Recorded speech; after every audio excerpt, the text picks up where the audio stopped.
as we've done for most of the season, we've gone through and we've got some clubs and we've gone through their best players or a team for the Millennium. And this afternoon we have Jason Abib with us this afternoon. Still got his hands in the air from last week's final goal from his young bloke. Looking forward to another day of football, Ab. Yeah, we are. I'm quietly confident, to be honest with you. Boys had a good week on the track. And, yeah, the weather is beautiful. And we'll see how we go. I'm not nervous. Never. Right. You look a bit nervous. Oh, a little bit. Got your hand there scratching your leg. I got a question. Who's the better player, you or Mitch? Oh, no doubt myself. That's what I thought. Yeah, that's what I thought. That was a stupid question. Got a lot to live up to, haven't we, mate? Yeah. We've got a wonderful side here, Smithy. We have got an unbelievable side here. It's the North Geelong side of the Millennium, and I can tell you, it is one of the best. There's a couple of blokes picked in positions where they can actually play anywhere, but we'll get to that in a minute, because I'm going to reckon... A couple of blokes in this side that I reckon I've heard in other sides as well. Yeah, I tell you, well, there is a couple, yeah, we'll get to that as well. So I reckon we might straight off the cuff go to the back line in the back pocket, Brent Swenison. Yep. Come on, Abs, what about Brent Swenison? Look, he played over 200 games with us. Just a real doggy player, you know what I mean? He's real hard at it, never backs out of an issue. He thoroughly deserves to be in this side, I think. At fullback, we have one of the best fullbacks I've seen in the competition, actually, Darren Matheson. Yeah, well, you don't have to say much about Matho, to be honest with you. He was one of the best. Okay, then we'll move on. No, but he was one of the best fullbacks going around. And when he was playing, he was an absolute star. So he's up there with the best of them, I think. And in the other back pocket, Brett Fisher. Yeah, that was back in the 2002. Obviously, he's a premiership player. Very good player from, I think he was at West, then he came over to us. Yeah, very, very good player. Normally back, centre-half back, but we stuck him in there in the back pocket. Right, we go out to the half-back flank. I don't know if for you people watching our next bloke, I've got him sitting here, right on my chest, the great Luke Parker. Yeah, he's a great man. He's black and white, Luke, and obviously me and you were talking a bit earlier, Grub, about, he's getting on an age, of course, but when those kicks out from half-back flank, we hit a target about 65 easy. Yeah. And him and the bloke you'll name next, with Luke kicking out from full-back straight to the man himself. They were unstoppable, both of them. Yeah, it was great to watch one. Oh, as we all know, one of my favourites. And if you're wondering, I'm wearing the badge because his mother said if I don't, she's going to punch me in the face. So I decided to wear it. Centre half back, another one of my favourites of all time, Stevie Ricketts. Yeah, I mean, Steve come to us in 2014, obviously, and we, as I said to you earlier, we in 2013, it's like we were a year ahead of when we won that grand final, and Steve came over, and as I said, him and Luke, unbelievable out of the back line. They, I don't know what the opposition were doing, but it was always Parker to Luke when they were kicking that full back all the time. So I think Stevie, he might have made the Anarchy side as well. Yeah. So there's one of those blokes. On the other half back flank, a bloke, I reckon he played his senior game at a young age, Brady Watts. Was he young when he first played? Yeah, he was I think he was 17 maybe. Yeah, that's what I thought. Because in 2013 he was obviously our captain that year and won the flag, and like Brady's a very tough footballer, as you all know, and he was very hard at it, and I spoke to him about it last night, that he's going on the half-back flank, and he was very happy with it. Let's go to the wing. Can't remember if he won a Whitley, but he would have been close. Lee Hardman. Did he win one? He won it when he was 18. Thought so. That, Lee was unbelievable. He was, I think he just started his footy when I came over in 2005, to be honest with you. Yeah. And he took a specky on the wing on my head. He was just that good, this kid. Yeah. And it proved it. I still remember when he won the Whitley, we were playing finals, and Sid Jones goes, "You can take him home now. Habby's done what they had to do. We've got to play a final on Saturday." So I had to drive him home. So, yeah. Yeah, great player. And in the middle, of course, Daniel Key. Yeah, Daniel basically took over from Doggy when he left in 15. But Keezy, as we know, is a star at South Barwon. He was a great junior product of ours, and he always said he was going to come back, and he came back at the right time in 2013 because he was winning premierships at South Barwon. He come back to us the first year, and we won one. So it was just the premierships. He won everywhere he went. He's a very smooth mover. Oh, Injuries probably cruel him in the at finish. the end, yeah. Lee Harden was the same with injuries too, wasn't he, towards the end? At the end of it. So, but Keezy, he got some bad broken ankle. I think it was. I think he broke his ankle, and that really, that's where hammies and all that went. But he was very classy. And I would believe, correct me if I'm wrong, a father-son product. Was it Malcolm? Malky. He was a good player too. Mal was very tough halfback. Different type of player. Oh, boy, Jesus. He was very tough player. That's all I'd say. I played on him once, and I've never wanted to go back. Well, there you go. On the other wing, the little fella, Darcy Eels. Darcy Eels, look, he's a product from our under-18s. Obviously, when Gav coached our juniors to pretty good succession of flags, and Darcy came through, and he just broke the lines, and very, very skill-wise, let him down a bit, but he could run. Right. On the half-forward line, someone's very, very close to you, Troy Elsinger. Yeah. We were discussing this on Thursday night, and look, he was just tough, and you could play anywhere, Troy, and he was, as we know, he's black and white. And what we're saying about Troy, obviously, the medal was named after Troy, down to 14, best and fairest last night, and all the family, all of us went down there. It was pretty emotional, but obviously, Monday's his anniversary. But yeah, he deserves to be there. And he would give you a whack if he had to, wouldn't he? Troy? Yeah. No, we'll leave that there. Centre forward, Jason Rathje. Yeah, he was a product from the 22 grand final side. I think he won best on ground that day, and he won the league. I think he won the best and fairest for the club. Very good player, and he could play on the wing anywhere, but I think centre forward was his position. So I think he played in the ruck at some point. PJ just saying he didn't do anything. Yeah, PJ was class. Like, I still remember that day when he played for Vola at West Oval. Doggy put him on him, and Fev kicked a couple in the last quarter. But he was a great gutsy player, PJ. I'm sad that he missed out in those 14 and 15 grand finals. Yeah, but you had 4 blokes with him all day, you cheating. Yeah, Don't go starting that. That's what you do. Now, in the forward pocket, we had a segment early on in the year, our favourite players to watch. Yep. He's one of mine, this bloke, and was he magnificent to watch? Paul Brigette. Oh, mate, what a player he was. Mate, I still remember he came over when Frank was coaching FOP, and this bloke, these marks I seen him took was unbelievable. And he was that skinny, look, when he kicked his 100th, it was one of the best things I've ever been involved with, It was just brilliant. Yeah. And at full forward, another bloke who made the Anarchy side as well, Jamie Pittman, went on and played, was it here at St Albans somewhere? Or? Yeah, he played at St Albans. He left us in 15, I think it was. And he came to St Albans, wanted to try GFL. But Pitty was, a very good player. Did he kick 100? Yeah, he kicked 100. Winner Whitley? Yes, he come. He bet Parks in it by one vote. Yeah. He kicked his 100th against Werribee. Sorry, Grub. It was at North. He was class. He was very fit. He was well dedicated to training. He was a great player. He did kick his 100, but he started on 99 that day, so only kicked 1. In the other pocket... He kicked 8 that day. In the other I think pocket... they spelled that wrong. In the other pocket, we have one of our fellow commentators would call him Mitch Habib. Habib. I didn't. Habibi the killer. I didn't want to put him in. I've learned. So I didn't want to put him in, but it took us a while to get him over from North Shore, to be honest with you.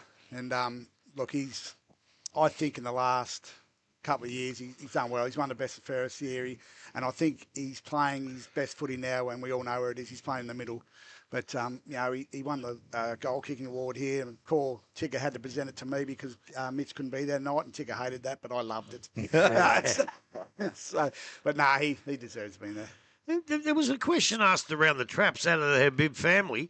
Was your sister the best player out of a lot of you? No. To this day, I'd say that my oldest son, Jake, was actually better than Mitch. Yeah. Jake used to be, but he's just a bit fiery, and he didn't go on with his footy. He wanted to start shooting, bloody pig hunting and everything, so he didn't go on. He was going to play this year. He promised Rico he'd come to training. His missus bought him some brand new sneakers. He's done a couple of runs, and that was it. That was it? That too hard. Well, I haven't got a great deal of it because Gav, he was a squib one. He wasn't much good. Gav was one of the best umpires going around. Just ask Grubby. Yeah, he gave you 7 free kicks in the grand final. No, look, Gav, I still remember me and Bissay took over the coaching role at Port Arlington, and we played Newcombe and we won our first game of the year, and Gav had the ball in his hand when the siren went, and me and Bisso just looked at him and go, oh, gee, we're bad if we just go and have him playing our side. But no, he's a gunner. He's a good player. In the rucks, Jamie Weiss. What a good player. Yeah, it was real. I was just talking to Fags about this before. I mean, look, he was our main ruckman for a lot of years, Bull, and he was just a great competitor. He loved the club, became a life member. He was just a out great ruckman for us. Derek Fitzsimmons, ruck rover, another player who also made anarchies. What a gun.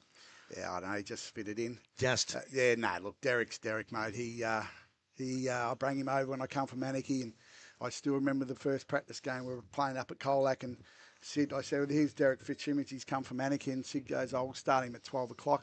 I just looked at Darryl, what the hell? Yeah, he only played one quarter in the seconds. He put him straight. And he's won 7 Darryl Jones medals. So, yeah. Well, let's face it. Jonesy might have been a good player, but he don't know much about the games. No, he couldn't coach. Really? But so, I hope he doesn't hear this. Oh, I know. And, of course, the rover, another really good player, Russell Hearn. Yeah, premiership coach, hard nut. I think he thoroughly deserved to be in there, Russ. He won that flag, and no, he's a good bloke too. He occasionally comes back to the club for past players' day, and it's great to see him. Now, the interchange is another 26 people. Oh, I just didn't know what to do. I didn't know what to do, to be honest with you. Well, we'll talk about Jared Bryant still with the club, so that's good. He's still there. Yeah. So he's all right, JB.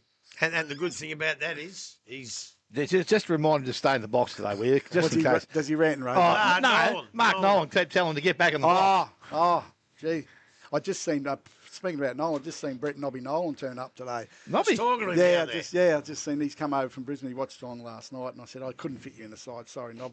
So, he watches this and listens to us most weekends up yeah, in Brisbane. I was saying last week, he he listened loves last week. We'll Loves give him it. a go next week when he's home again. I a funny feeling that we'll have a peaceful day because Jared Bryant's mum, she's overseas, isn't she? yeah, she's over in the Maldives with Glenn enjoying themselves. So I hope they have a real relaxing. Although I don't think Glenn can relax with Janaby. Yeah, she'll be all over him. So Kelly said, make sure you send the photos when your G-bangers and your bathers. We'd do that. Right, let's move on, eh? This is a family show. Mark Burns, Skinner, yes. Look, I was just talking to Seen the Fags. same year as Keysy in that? No, I was just talking to Fagsy then. He was more late 90s, Skinner, and he played that great game, obviously, on Ricky O'Toole in the 2000. He tagged Ricky, where Ricky was getting 45 touches a game. I think he only got 26 that game. So, Skinner was just hard nut. He came from Port. James Chandler, Zach Swinnerson, Charlie Farrell, Rory Priddle I want to stop on. Rory was a gun. He was an absolute star, and he went to Moama and made them broke. He took all their money. But he was more, as I said to Fag, he was late 90s again, played in the 2002, but then went to Werribee VFL, apparently. Yes, Fags yes, was he just did. telling me. So, but now he's back at the club. He's working away. He was coaching the seconds, but he works away a bit now, so he's back there. I went and watched him one day at Moama against the Chuka United. And Yeah. the Chuka United at half time are about 10 goals up. Yep. And he's walked off, and I've walked up, and it looks like a Werribee Central's North Geelong score here. Yeah. And if I repeat that answer, none of us will ever be on here again. So, Ron No, he's a Hutchison, great Luke man. Van Creek, and another boy we saw. He's a good player, Lukey. Lukey Van Creek. Yeah, Lukey was great. Good, beautiful left footer. He started on the wing his career, then he went down to full pocket and started snagging a few goals. He was very good for us. Justin de Blasio, Lockie, Daniel Gibbs, mad as a snake. Daniel Gibbs, a great man. He's a very good player, Daniel. Very good. Tommy Swinnerson still playing. Kane Swinnerson, Corey Lockwood, and any of them as good as Timmy Swinnerson. Thomas he's up. Oh, look, I love Thomas. He's a great player, but I love Zach. Just the way he plays his game. He's just hard at it. But Timmy was a star, as we all know that. Tommy is a really good player. Yeah. If he averages another 60 possessions from the time he finishes, he'll still nearly be as good as Timmy Swinnerson. Yeah, One of the greatest I've ever seen. Yeah. And Jonesy never made it. Didn't he play a game in 2000? No. Not one. No, I'm not going to bring 2002 up because he will belt me. So he was playing, I think that was his last year, 2002, because he played at the 12 o'clock game, but we won't go into that. So 12 o'clock game. I think he played a grand final in 12 o'clock game. We gave someone else the best on the ground. He whacked me and broke me collarbone. Jason Abib, magnificent side, the North Geelong side of the Millennium. Thanks for coming in, mate. worries, Grub. Thanks for spending a bit of time with us. Not a problem. Thanks, guys. Good on you. Thanks. Yes, thanks, Jason. And look, we're going to take another short break and obviously get our thoughts together because, as I said, a very important game coming up here this afternoon. Winner will proceed straight through to the grand final, and both sides would love to have that luxury, I would think. So we're looking forward to this afternoon's game, but at the moment you're listening to 94.7 The Pulse, your home of local football.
Must be playing in the first. Oh, they're out because they got... Yes, welcome back this afternoon. As I said, second semi-final this afternoon. East Geelong taking on North Geelong. North Geelong obviously winning through from last week's game and beating Belmont Lions. And today they will try and do what they did to East Geelong during the course of the year and beat them at East Geelong. And that, as I said, that was a pretty impressive display. I speak to a lot of people, and as I said, you speak to a lot of people from around the clubs, and everyone says that East Geelong are the best side in this competition at the present time. We've seen them here at this position before, and I think if they play their best football, they are not a very good chance, but a real live chance to get themselves straight back into a grand final. They've made a couple of changes. Lockie Zimmer and Ross Simons come out, and Jack Dixon and John McIntyre come in. So pretty good replacement coming back into their side this afternoon, Grub. That will obviously steel them up just that little bit more and give them a great opportunity, as I said, to get into the grand final. But they wouldn't want to start poorly because there'll be a few little doubts that would start to creep in. Well, yeah, this couple of years they've struggled in finals on this ground. I think it was just because the sides played better than them on the day. And I don't really believe in hoodoos as a rule, but I tell you what, if they lose today, they're in trouble. That'll be 5 finals in a row. You wouldn't want that under your belt. Now, when you say you think East Geelong are the best side in the comp, well, I tell you what, if North Geelong play that brand of footy that you blokes saw at North Geelong against Werribee that day, they are the best side in the comp. Well, no one's played like that. Well, they did. Even the day they beat them at East Geelong, they played some good footy, and they didn't have Davis in their side that day. I don't think there was a couple of other players that weren't in their side, and obviously they still haven't got Blake Miller back in their side. But the fact of the matter is that, as I said, they were pretty impressive that day against what I consider a pretty good side in East Geelong that day. So they have got the confidence knowing that they can go out and beat them. They've just got to play to their best. As I said, I think their starting process will be something that if they can get themselves up and running, that will hold them in pretty good stead. So Arch, as I said, we've got a couple of changes coming in. North Geelong on their side of things have not got a change to their side, which shows that they've got some stability there. And after last week's win would hopefully try and get themselves straight through to a grand final. Yeah, definitely, Smithy. Yeah, I reckon I'd go back to the game that we watched earlier in the year. Can't remember what round it was, but it was at East Geelong. And the one thing that Riccardi and North Geelong did really well was close down Beardsall, so he didn't have that run through the back half, and you could see they got 5-6 back 50 turnovers, and then went back the other way and kicked a goal. So if they can do that today, Beardsall is one of East Geelong's most important pieces in the back half.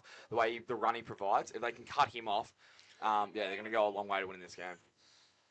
After I just mentioned Lockie's in before, he is out there. I haven't seen Simons out in the ground, but Nolan's also playing out here for East Geelong in their reserve side, so they've still got 2 or 3 blokes that come back in. The other bloke that I haven't seen for some time is Benny Mulville. Now, again, he's a bloke that I'm not too sure. Does anyone know why he's not playing at all? He's whether he's been injured or... Well, I was led to believe he was injured, and we might not see him again. Okay. Maybe we will, I'm not quite sure. But as you talk about Zimmer and that out here, it looks like East Geelong are going to inflict Werribee Central's first defeat of the year in a final. Well, it's better to lose this one than the following one, like they did last year. Yeah, yes. So if that might be just a wake-up call, Grub, and put a little bit of prospectus on where they're at the present time. But they are going forward now or going into attack. But as I said, this game this afternoon, I think it's pretty important. As I said, we know that both sides want to start well, and that's going to be pretty important in this one today. We spoke about Jack Beardsall. Benny Crombie now has been back on their side now for a couple of weeks, so his fitness will be obviously improving, and we know the quality of play he provides. It's just so clean, like at ground level, especially in finals as well. And we saw both first halves of last week, or basically the first 3 quarters of both games last week, how hard it was to get your hands on the footy, and because of the pressure there. And he's a player that can come in just like Tommy Swenison from North Geelong, just be clean with the football and use the ball, and make the right option under pressure. Through the middle of the ground, both sides.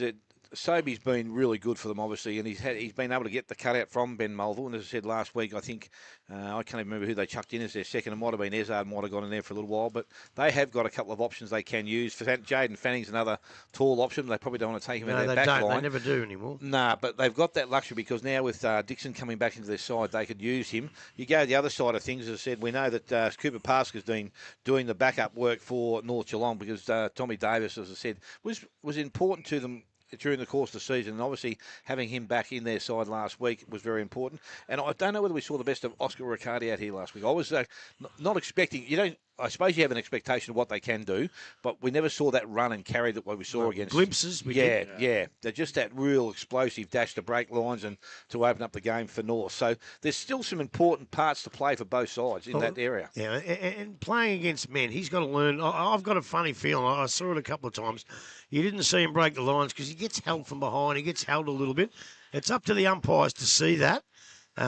Because they are holding him back, but it's up to him now to work out how to get away from those blokes and be able to show us that run. I want to go back to Benny Crombie. We saw him a couple of weeks ago, and you said he's had a lot of time out. I think the main thing with Benny was he hadn't got his kicking right when he came back a couple of weeks ago. He was kicking them up in the air, and I think with a bit of training run under his belt with a couple of games, he'll get that back because he is a good field kicker for football, and he'll be very, very important here today. Question for you both: what do you think you do if you're Ned Osbrook? What are you doing with Steele? Do you have him? Are you going to have him deep forward? Obviously, you got Ezard down there. It's probably going to be your main key. He's probably going to be full forward. Then you also got Zach Smith, who likes to stay close to the goal, but he can also push up. Do you have Steele push further up the ground, or do you interchange it? Well, with his Steele's pace, I'd definitely be playing him up the ground. I'd be definitely leaving Zachy Smith deep in their forward line. Now, whether Caleb Ezard does play deep forward, I'm not too sure whether he will either. I think he's probably your centre-half forward that's got to be that big target. But again, I found from the times I've seen players here, if you've got a more mobile centre-half forward, that does work more effectively. So they might switch Steele and Ezard back. They will switch them, but I'd actually go the other way. I'd actually start the big fella Ezard at centre-half forward.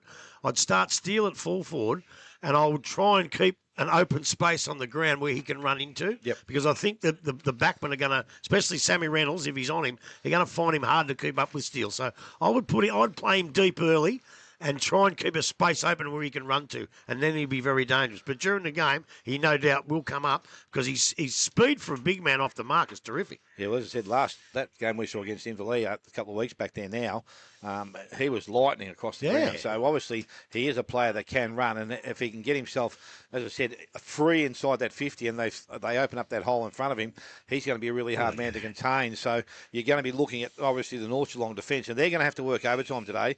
I just thought Sammy Reynolds probably a little bit quieter last week, but his other blokes are in there. Cleary, obviously, I reckon he'll be the bloke that will go to Smith, because I think just with the that I suppose the older player going back to Smith because he's pretty smart. And we know that Benny O'Brien's going to have a big job, and also Jasper George. They're the three keys that we really need to make sure that those three blokes are held. Jasper George definitely is. He's probably their most important defender. And he really sets up their whole game from the back 50. But just on Cleary, if he goes to Smith, I think that if he was smart, he would have watched the prelim final last year, the replay, and the way that Mallett played on from Thompson played on Smith, he shut him down the majority of the game. He just body on body the whole time. Smith was on a bit of an injury cloud, but if he does the same thing, just wear him down, be really physical with him, and then you can start getting on top. And I think that's the best way you're going to play him. With Zach Smith, it doesn't matter because he's that mercurial that if he has a day out, you can play anyone on him you like. You can play Tommy Stewart on him if you want. He'll play well. But he's got to have that day out. His performances in August, September on this ground haven't been great.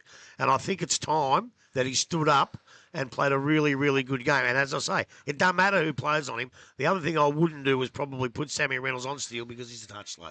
Yeah. Smith is just a protector of space. He knows where the ball's going.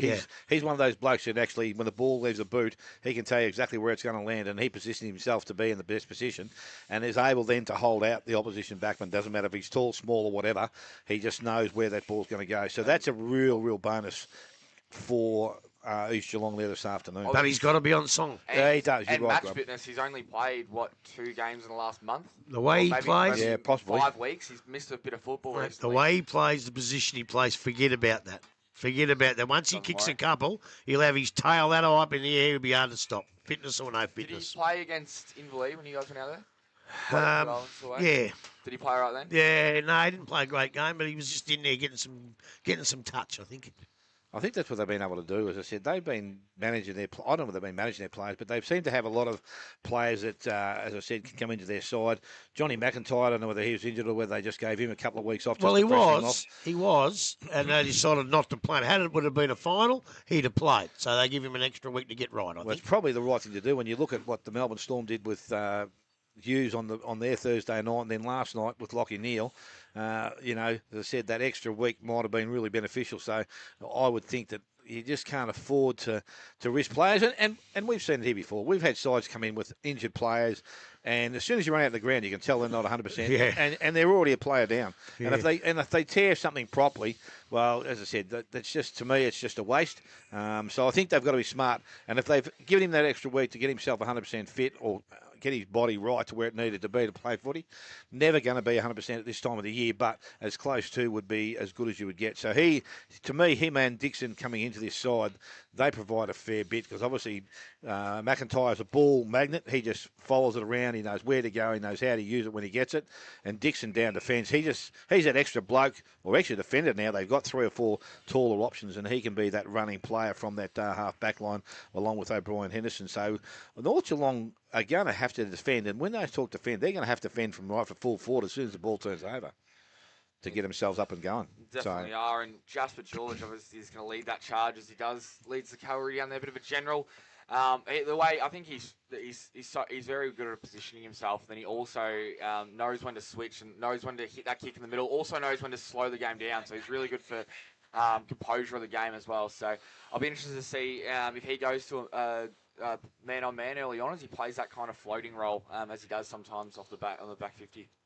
Grab, we know that Lukey Parker, we spoke about him last week, and in that first part of the game last week, as you said, he didn't have a big impact, but we know that he's a player, probably a bit like Smith. When he's on, he can turn a game very, very quickly. My word, he can. And I'll tell you what, somebody on that bloody hashtag this morning said he was finished, and if I find out who, I'm going to belt him because that's absolute rubbish, Luke. No, he can't be listening, can he?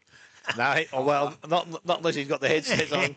I don't think he'd be listening to us if he was, Grub, not for motivation.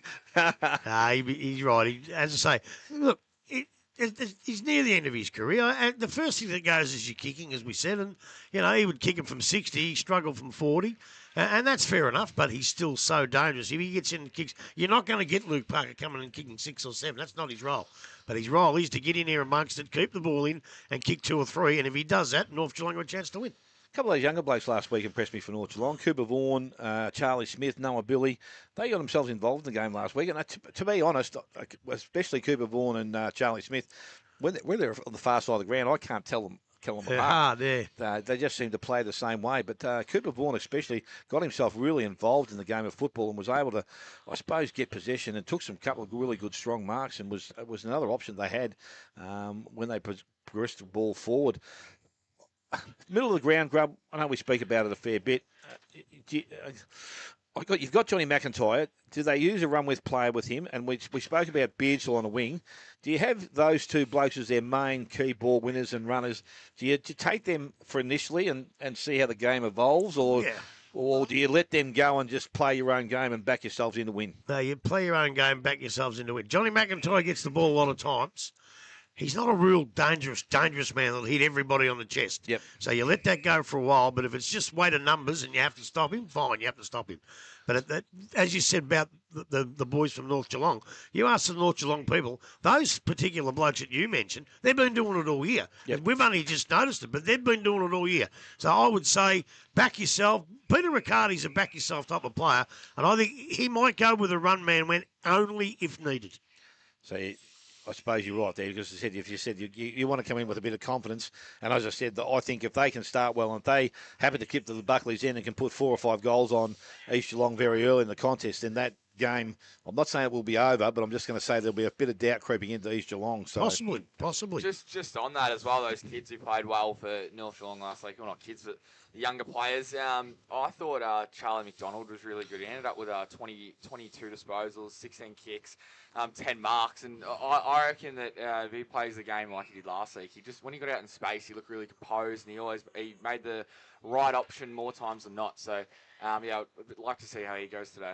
He's a very light sort of kid, but obviously knows where to find the footy. And obviously, Peter Riccardi's got a bit of faith in him to be able to play out there in the wing. But as I said, he could be a match-up for Beardsall. And as I said, that'll be very interesting to see if he changes his game. Yeah, because they both like to get the ball and carry the ball. And Beardsall probably is very important. We know that start of the year he was probably a back pocket, not a specialist, but provided a fair bit of run from that end. But now he's moved forward or halfway up the ground. His entry into the forward line was pretty good in a couple of games we've seen. Even if they need him to go back, they can do that with, so they're not generating, especially on a big ground like this. You can really put him anywhere, and his kicking skills are definitely one of his highlights. He has a really good penetrating kick, and with a player like that, they're kind of invaluable, just like Jasper George is for North Geelong.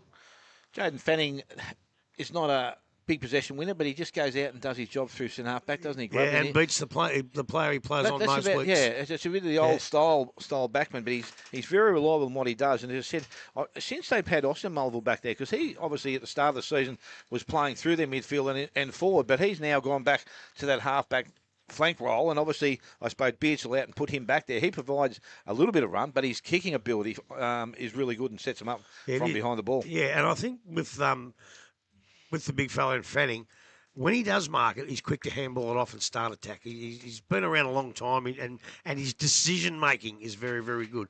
But I think you two blokes have forgotten the bloke who probably, if possible, could win East Geelong the game. And that is? Oh, who do you think? Your Sammy man. Lowe. Sammy Lowe. Hey, Sammy hits his straps today. She's all over. You reckon he's got the boots on, he'll have everything going right, and that'll be done and dusted. I saw him before the game, said g'day. He's raring to go too, Sammy. He'd be a pretty relaxed sort of character, would he? Oh, very relaxed. I don't think he even knew I was. Look, we might just take another short break because, as I said, the reserve game has just finished here, and East Geelong have beaten Werribee Essentials.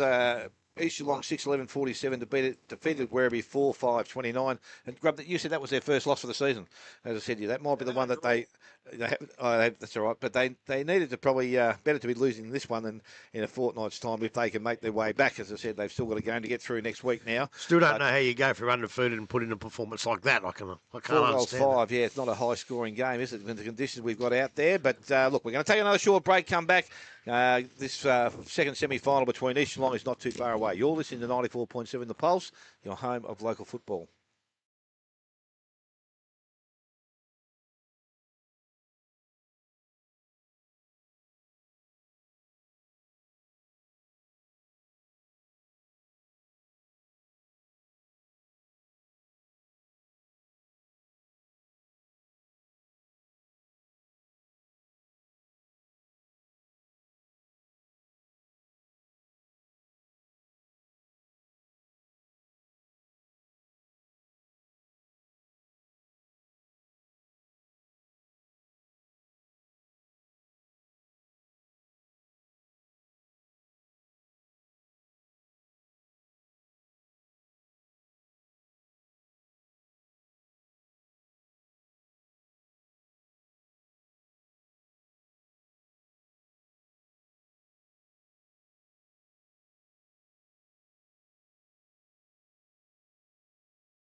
Long winner straight through to the grand final, and the loser obviously to play the winner of tomorrow's game, which is the Belmont Lions or Bellpost Hill.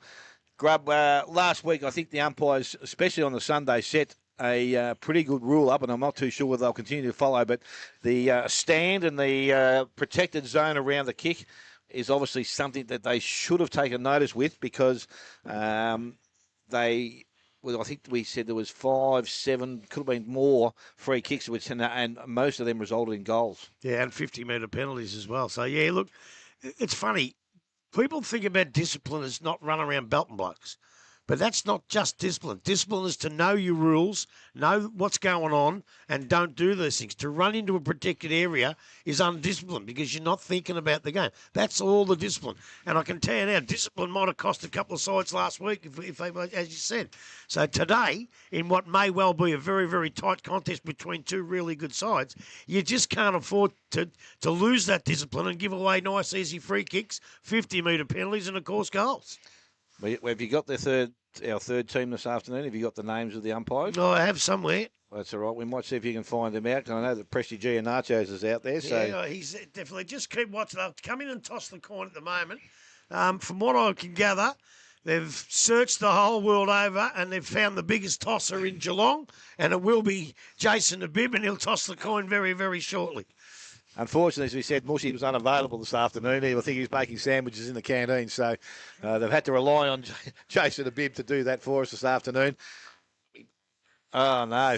Obviously, ruck contest is going to be very interesting. Sobe, who Wasn't training, hasn't been training all that much, being a fly-in, fly-out kind of player for work. So he came last week and very dominant in the ruck. Both of them are really good tap ruckmen. How do you see this ruck contest panning out? Well, as I said, it's the important thing here is, I suppose, that at some stage they're going to have a break, but it's going to be the work that they do while they're on the ground. As I said, Tommy Davis last week, I really thought he was not instrumental, but his ability to be able to jump and compete to what he did and be able to bring the ball down made their game a little bit easier, because Noah Hootsma is no mug when he goes into the ruck.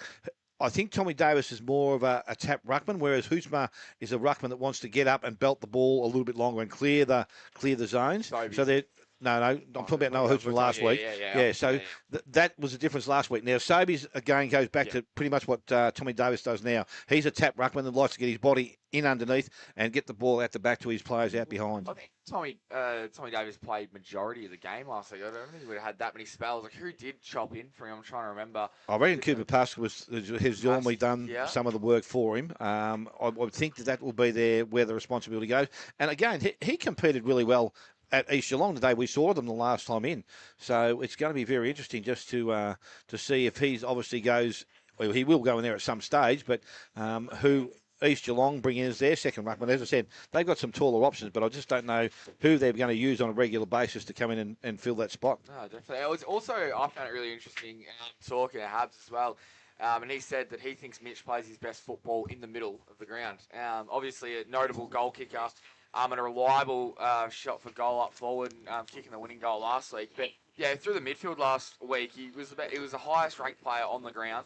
He had 22 disposals, 16 kicks and 6 handballs, and had an 86 disposal efficiency. So he's hitting most of his kicks and he's using the football, which is the most important part about it. So that's what you like to see. As I said, you can get a bloke who can have 30 and all the kicks you like under the world, but if he doesn't use them, you may as well not have half of them. So that's where the quality comes in. As I said, you'd rather see a bloke get 15 to 20 quality touches and win the game of football than have a bloke stand out with 30 touches and turn it straight back to the opposition. You've got him, have you, mate? I got him, mate. Righto. Better put your headset on. First, I've got him. Today's umpires, Hamish Irvin, Brendan Beck, and the man of the moment, Nachos, Steve Guanaccia. How we got him, I'll never know, but I'm glad we did. Yes, obviously the football world is there's a lot of games not being played now, obviously with finals football. So you would hope that we're getting some of the better ones coming through at this stage of the year. Righto, boys. Well, how we didn't get a GFL final on beyond me. But... Yeah, no. Well, he might have got today, but he couldn't do tomorrow. He's linked to Bell Park. They're in the, believe it or not, it's Bell Parks and Mary's tomorrow, in reserves and seniors tomorrow. So at least both clubs will have some good representation. I know we haven't been liking to pick sides for any reason, but I'm going to put it on you both. Who wins and why, Grob? I don't know. Well, I really don't, because East Geelong, I need to see them play a final. You know, you reckon they're the best side? I've seen. I'm only saying what I've heard in the pubs. Yeah, well. And everyone you speak to says that they've been the best side they've played all year. Well, I don't know why you've heard that in the pub. You should be working, but. I was. That's part of my job, PR. Yeah, look, I don't know. I'm not going for anybody at this stage. Well, I just want to say I haven't seen North Geelong in the final. If they're like the last couple of years, I'll go for North. But I reckon they might have got above that, and we'll see where we go. Don't know. Archie, you going to make a call in this game? Yeah, I reckon North Geelong. Obviously, I reckon they kicked the first couple of goals. They could really put the fear of the Lord into East Geelong, having some finals troubles over the last couple of years. And I think, I've said it from the start of the final series, I think they're the best team in it. North Geelong, so I think it will be a Riccardi coaching masterclass, and they'll run away by 5 or 6 goals. Well, and you put everyone else on the spot. What about you? I'm going to listen to the herds that come through the hotel and with conversations we hold, and I'm going to say that North Geelong are a good side, but I think East Geelong will get the job done today with the 2 inclusions coming back in, Johnny McIntyre and Jack Dixon. But as I said, I've made some blues and some early calls during the course of the year. Some of them haven't come to fruition. So anything could happen here this afternoon, but we'll soon find out. Unbelievable. So we're just now umpires waiting for players, obviously, to get to their respective positions. What round was it when you rode off in Belize? Was it round 4?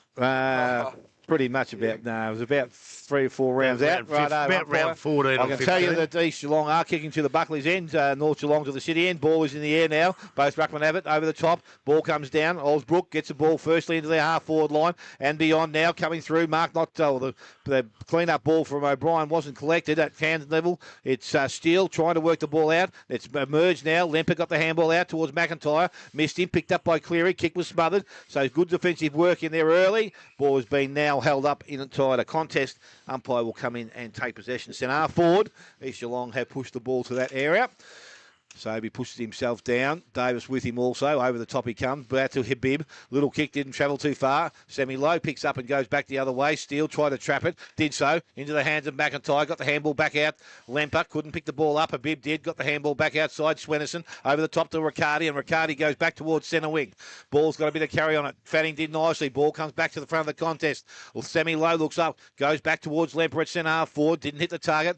Osbrook's there once again. Mulville goes outside. McIntyre. Left boot needs to finish off. A little bit low for Smith. Kept the ball alive though. Dent back towards his teammate. Nice work there from Sammy Reynolds. Picked it up with one hand and was able to drive the ball outside the defensive end. Goes back towards Monahan on centre wing. He too twists and turns. Little kick going out towards the half forward line. Mark has taken. Mulville once again. He's a good user. Handball wasn't that good. Put his teammate under a bit of pressure though. Able to go back and collect it. Smith in space takes a mark and can go back and look at the first goal this afternoon. Very, very, very important for Zach Smith, for East Geelong, that he puts this one straight through.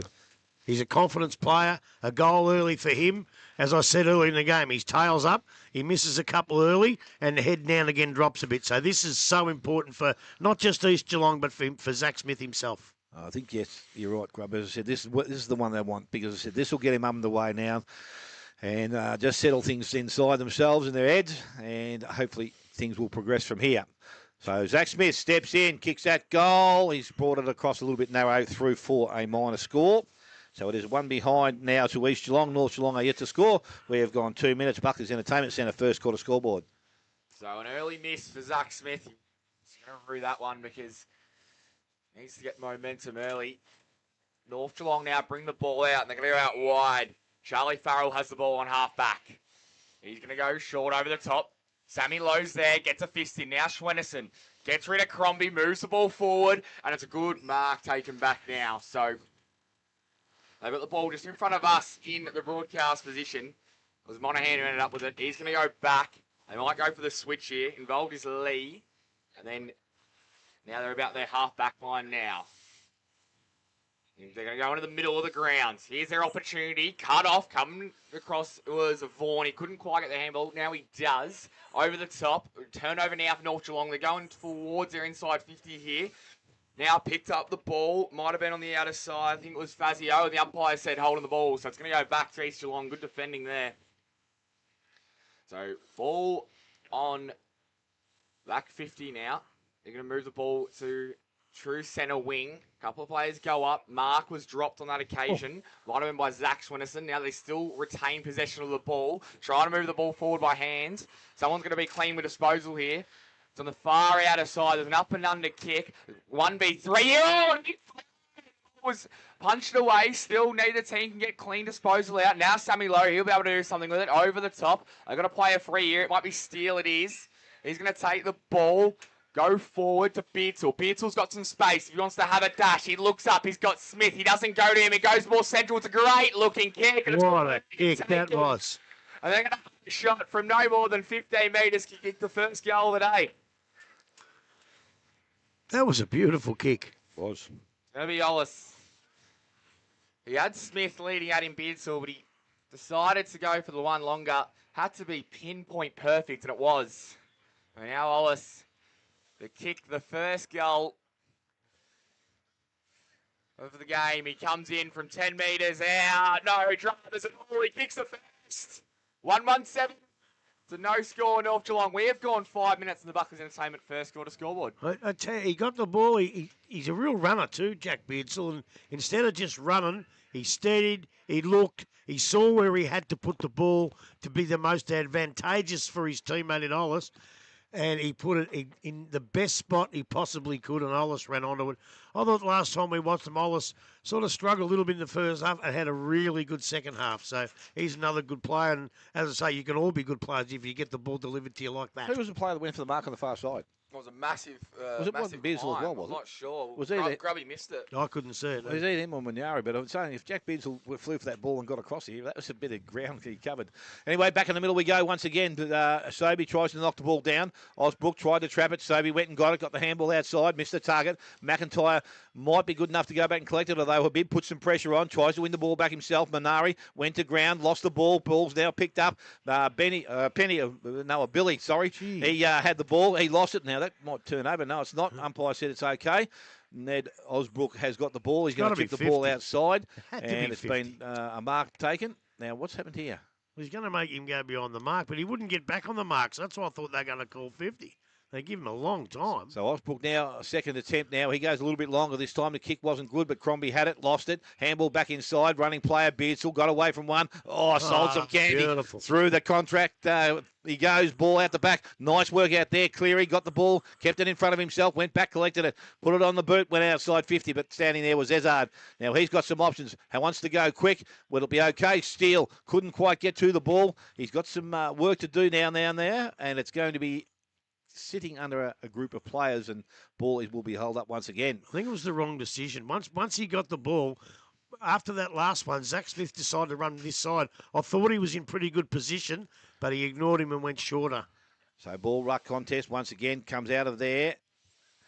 Tackle was laid, comes outside, picked up out there by Smith, got the handball away. Into the hands, Swennerson goes towards the half-back line, and kick was good. Mark was taken out there, and Noah Billy this time comes up with the ball. He wanted to go back inside to Swennerson, but the option closed over pretty quickly.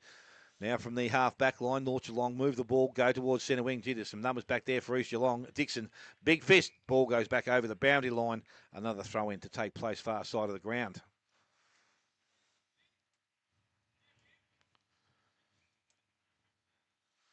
A little bit better conditions out there for parking today, Grub. Not so much water around the boundary line.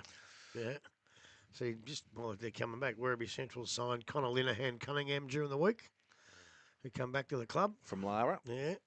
They got a couple more big signings, hopefully in the wings too, apparently. Have they, can he drag anyone with him from there or not? Not allowed to say just yet. Okay.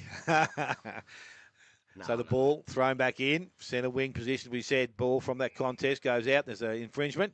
And Davis is going to be awarded with the free kick. Heavenly High in the contest. So Tommy Davis now, centre wing. North Geelong go back into attack once again. Ball gets out the back. Mark was taken. That was nicely done by Pask. Runs, kick towards goal. And he is just offline through for a minor score. North Geelong to one solitary behind. East Geelong, they lead 1-1-7. And we have gone almost 8 minutes. Buckley's Entertainment Centre first quarter scoreboard. So bringing the ball back in. East Geelong's a long kick and a pass. It's a great mark taken by Ezard. Then gets the handball, moves quickly up to McIntyre. Now central in the game, trying to find Steele. He could take the mark. North Geelong have good representation. They're going to get the handball back. Cleary's involved, and then it might have been Fazio. He goes forward, and it's good mark taken in defence by Dixon. The inclusion this week. He goes wide to find McLean. McLean looks up. He's got a couple of options. He's going to go more central to Lowndes. Well, he's got a Lowndes has Sammy Lowe if he wants him. He can have a dash. He's got one over the top. He's got Payne if he sees him. He goes the handball option. Probably not the best, although Crombie, he'll clean it up as he always does. Silky just takes his time. Kick back in. Does well. So now East Geelong have the ball. True centre wing. There. Hold and wait. It's Minari has the ball. He's going to go to the tip of the 50, looking for Rezard. No, ball gets over the back. Here's the opportunity for Zach Smith. Coming through, though. McIntyre shakes and bake. Fakes one. Banana. Snap. Great goal from McIntyre it was. That's 2-1-13 to 1-1. And we have gone for 10 minutes in the Buckley Entertainment first quarter scoreboard. Well, that was brilliant play. There was blokes on everywhere, and he decided to go himself. I think North Geelong didn't realise he was going to come back on the left foot. It was a magnificent bit of play and pretty much worthy as a contender for the Connectel. Yeah, that's right, Connectel. Goal of the day. Very composed at the moment. They are East Geelong. So they've been able to win the ball from the middle. Sobey again back in there. Davis also. The ball back with the ruckman now, thrown up once again. This time Davis knocks the ball down. Minari went at it, but Swenison went to the middle of the ground. He was held without it, I thought. Picked up by Ollis, got the handball back outside to McIntyre. Left boot goes into the half-forward line. Up in front, Crombie doesn't take the mark. Brockenshire did nicely. Brings the ball to ground, got a handball back outside. They want to come back inside to Fazio now, and he does so. Moves the ball out towards the far side of the ground. Half-forward line. Mark taken out there, Noe Billy, and he will set things up for North Geelong. So this will be the important kick going into their forward 50. Riccardi comes at him, but he ignores that one so far. Billy decides to play on now and wants to trip the ball pretty much towards the top of the goal square. Mark not taken out there. Good contest. Ball comes to ground. East Geelong sort of sat back and waited there. Pax went at it, then tried to get the handball away. Was it the correct way to get rid of it? No, that says the umpire. Free kick going to East Geelong and McIntyre. So he's inside defensive 50. Johnny McIntyre goes out sideways. Dixon in space by himself. And still inside their defensive 50, but they still have maintained possession. Goes longer now towards centre wing. Ball gets over the top. Back towards Big Ezard. He can't pick the ball up. And the ball has now gone back over the boundary line, so a throw-in will take place.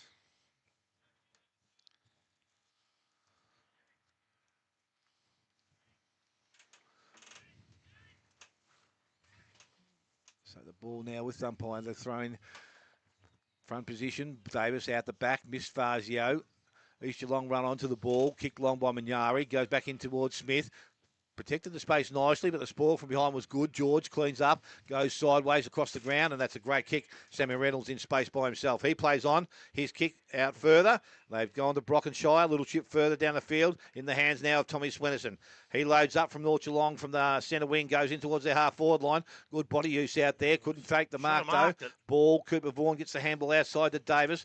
Over the top, they keep the run. Into the hands of Riccardi. Handball's over the top. Will he get it back? Pax says, no, I'll kick it myself. But doesn't get the elevation straight in the hands of O'Brien Henderson, and he takes the mark right on the goal line. You were right, Smithy. He could have given it back, I think.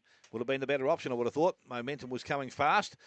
O'Brien Henderson club room side of the ground. Oh, Crombie was up, didn't take the mark. Ball at the back, picked up. I think that was Jewell, got the handball back inside to Billy. High kick going forward. Spoil from behind. No, it wasn't. It was a mark from behind. And I think that's McLean that cleans up and goes short inside to Beardsall. And he takes the mark still inside their defensive 50, East Geelong's defensive 50. He wants to transfer play now. Runs and carries, decides to go wide across the ground. Lowndes went over the top of his head. Brockenshire is there, missed it, couldn't pick the ball up. Lowndes did so, runs away from Davis, loads up, goes long. Lemper's there, Cleary, Lemper went to ground. Cleary did nicely, stayed on his feet now with North Geelong. Have got a chance now to clean up. Handballs inside of George. George went inside to Swenison. This is Zach on the right boot, goes back towards centre wing, over the top of his brother's head, picked up out there, and that was Visiton. He's got the haul, he's got to get it back here. No, it was Ned Osbrook that had the brook, and he's gone long into their forward line. Jasper George, again, reading the ball nicely, has taken the mark and transfers play. He's going to switch, and it's a good kick, like so often with Jasper George. Goes wide, could have been 50. Lowndes did move on the mark. Umpire says no, so they're going to move the ball up to centre wing. It's a good lead and a good mark taken by Riccardi. So he looks in the centre of the ground. It's not on, so he's going to go down the line. Approaching their 50 here.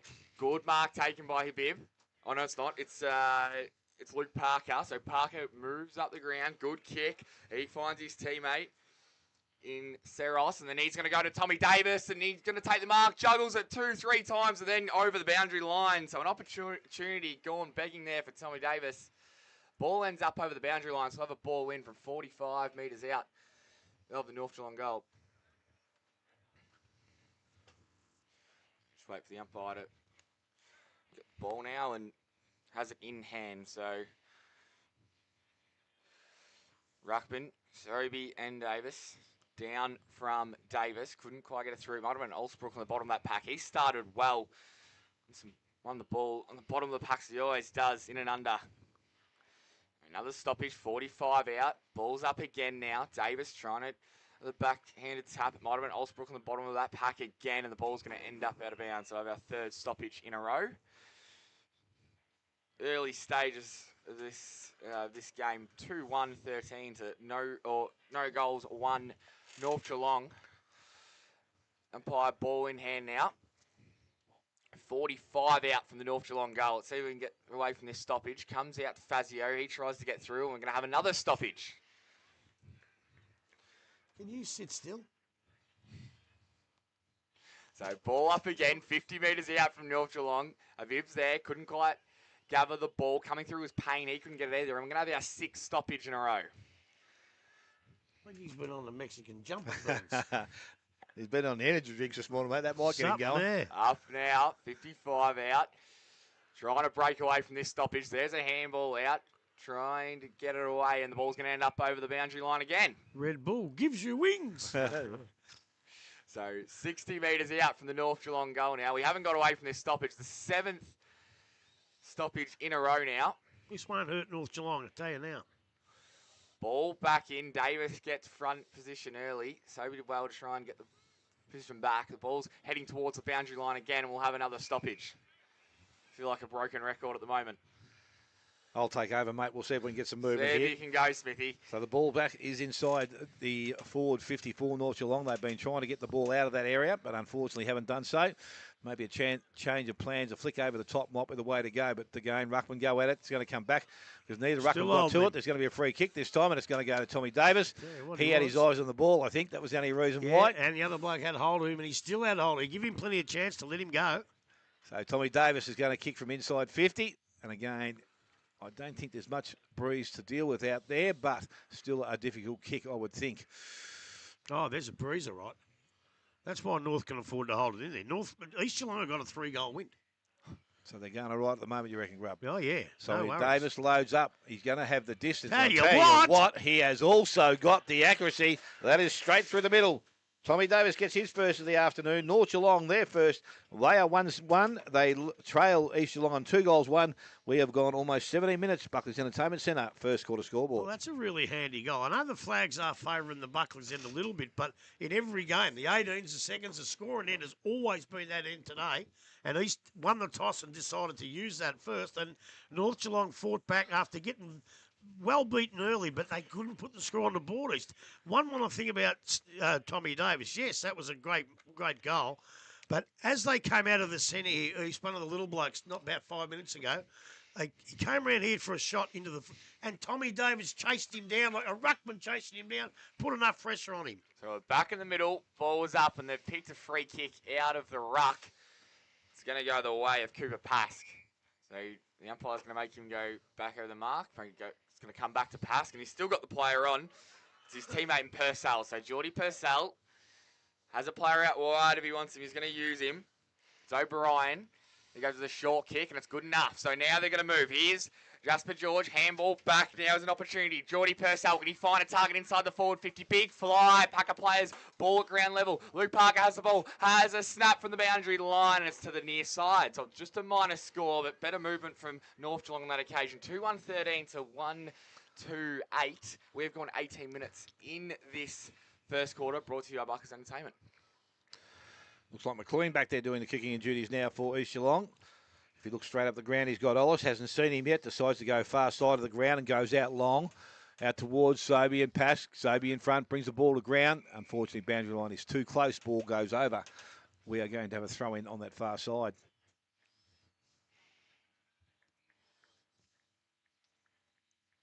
Sammy Reynolds a run with job on Caleb Ezard. So the ball again back in. Ruckman at it. Ball front of the contest. Sobey went down on hands and knees. He scooped it forward, but it's been picked up. I think that was Farrell. Got the handball inside to Habib. Outside again they go. Ball stays in the field of play. Noah Billy takes possession of it. Vista then tackles him. And the ball back over the boundary line. So it's time to bring the ball a little bit more central, I think. A lot of balls going over that boundary line, far side. Again, Ruckman at it. Sobey front position. Size wins out there. Fazio tries to burst his way through. He is tackled immediately. Another ball up. Johnny McIntyre being the tackler. Quick ball up by the umpire. Again, ball goes back towards the boundary line. Picked up Fazio. Tries to keep it in the field of play. And again, ball's going to go back over. So as we go towards 20-minute mark of this first quarter, East Geelong are 2-1. North Geelong 1-2. A lot of stoppages early. You wouldn't expect it in these perfect conditions for football, would you, Smithy? Might be North Geelong's plan to make it a bit of a scrap when they're against the win. Now ball back in. Missing it was Sobey. Handball, it might have been from McIntyre, trying to get the ball forward. Fazio comes through, kicks to the hot spot. Can they take a mark here over the top? And beautifully done by the East Geelong defender in O'Brien Henderson. He takes a mark in back 50. Now they're going to move the ball. It might have been Beardsell. Kicks it into the path of his teammate. That was Fanning. He couldn't gather the ball. Handball over the top to Payne. Payne gets wrapped up in a good tackle, and it's going to be a stoppage just forward as true centre wing here. We need the team being able to transition the ball too well. Back in the ruck now. Over the top. It's going to work out. Swenison, handball over the top. And then a no-look from Jewell, I think it was. Wasn't his best effort. Then trying to get through. Did he take the player on? The umpire's going to say no prior opportunity. Ollis it was, the man in question. So true centre wing. Ball up again now. Steele in the ruck. Gets it down to his coach. Olsbrook couldn't grab it. Now coming through and kicking the ball was Farrell, although it ends up out of bounds on the full. So East Geelong will get possession back here. It's going to be Fanning to take the kick. So Fanning's going to go the short one. It's going to come across. So now they're going to move the ball. The centre now, the switch wasn't on, so they're going to go back to O'Brien Henderson. O'Brien Henderson has the ball. Happy just to chip it around here. Move it wide to Lee, and now Lee might go for the switch. He does now, so they've transitioned the ball from one side of the ground to the other. This is the important kick. Back to O'Brien Henderson. He's kept running. Now he's got a player coming over and gets the handball over the top. That was well done. Now they're going to bite off the kick in the middle. They do. It gets through the hands of a teammate, Minari. North Geelong win the ball back here. It's the dangerous spot to turn over the ball. Kicked on the head of Riccardi. He couldn't get there. Now picked up again by O'Brien Henderson. He's wrapped up, so we'll have a stoppage 65 metres out from the North Geelong goal. You can just see the press across the ground, switch, cutting off the switch. It's working well for them early as the ball's up again now. Steele and pass. He's going to get the ball forward. Here's an opportunity for North Geelong inside their forward 50 now. Around the corner, Riccardi snaps and goals. 2-1-13. The 2-2-14. North Geelong take the lead. We've gone 22 minutes in this first quarter. Brought to you by Bucky's Entertainment. They just held it in like we normally do. They got it out, but they didn't get it out far enough. I don't know about you, Smithy, but the first 7 or 8 minutes, I thought, yeah, East Geelong looked pretty good here today. And all of a sudden, they've dropped the ball. They're doing nothing. They get it out there and they can't do anything with it. They get it in the back line. They go across and back. They've just dropped the ball for the last 10 minutes. I can't believe it. They're trying to play a bell post hill brand and chipping the ball around, and they're doing it all right for the first 2 or 3, but it always comes undone on that 4th or 5th kick. But when they lose it and North take down to kick a goal, quickly, you've got to stop that, Caper. Just get it and kick the bloody thing. So we've got Steele in doing some ruck work now. Davis is back on the ground. He's going to be up there also. Steps the ball out the back, goes straight into the hands of Swenison. Doesn't take possession of it, but kept it in front of himself. Couldn't pick the ball up. McIntyre works with him. He's good. It gets to his feet, runs away, gives Davis the handball, goes out the back door to Brockenshire. He goes across the ground and has Farrell out there. Ball gets over the top of his head. So he's going to need to run it down now. Looks up towards centre wing. That's where the kick goes. Riccardi. Ball out the back. The mark has been taken. I reckon that's Vissit, he kicks the ball in again. There was a little hand in there, which was okay. Ends up with semi-low. Goes into the half-forward line. Ezard comes up and takes the mark. This is the quick transition. Did he play on? Had he called play on? Well, if it's not, it's got to be... It's either a 50 or holding the ball. Well, he's going to give it back. Nacho's. Bad decision. No, it wasn't Nacho's. Ball now goes long into the forward line. Smith protected the space once again. Good work from Cleary. Brought ball to ground. Beardsell is there to support. Picks the ball up. Got away from one. Looks up. Goes long towards goal. It's travelling, but is offline through for a minor score. Scores tied up all at this stage, 2-2 apiece, and 24 minutes gone. Buckley's Entertainment Centre first quarter scoreboard. The umpire's called stand, obviously, and then he tackles him to the ground. It's either play on or 50. Can't be anything else. So out of Cleary here. It was Farrell who took the kick out. It's going to come back now. They're going to go try and do the switch. So it comes to Swenison. Not his best kick. It stays in play. Did it come off his foot of McDonald? No, it didn't. So we're going to have a stoppage just in front of us in the broadcast position. 70 metres out from the East Geelong goal. And it's that link inside 50 hasn't been there in the last 10 minutes. Back in now. Still falls over. He's trying to get the ball out. Now it's a good handball from McIntyre. And they move the ball forward. Here's an opportunity for East Geelong. Wasn't a great kick. It's in the path of Lemper. Gathering the ball is O'Brien. He's going to go central. It's a dangerous kick. Going back to point. A great mark is taken by Farrell. He's a little beauty, Charlie. Eyes for the ball only. That's how to do it. Kicks it out wide. It's an equally as good kick. Goes to Jewel. Now it ends up with Vaughan. He likes to take a bounce. He does. Sends North Geelong inside the forward 50. Going back. Couldn't quite was Parker. He might get the ball now. He does. Looks. Finds a teammate. And the mark is taken. 25 metres out from the North Geelong goal. It's going to end up with Seros. Their transition football, once they get possession of it, they're making it look second rank, They are.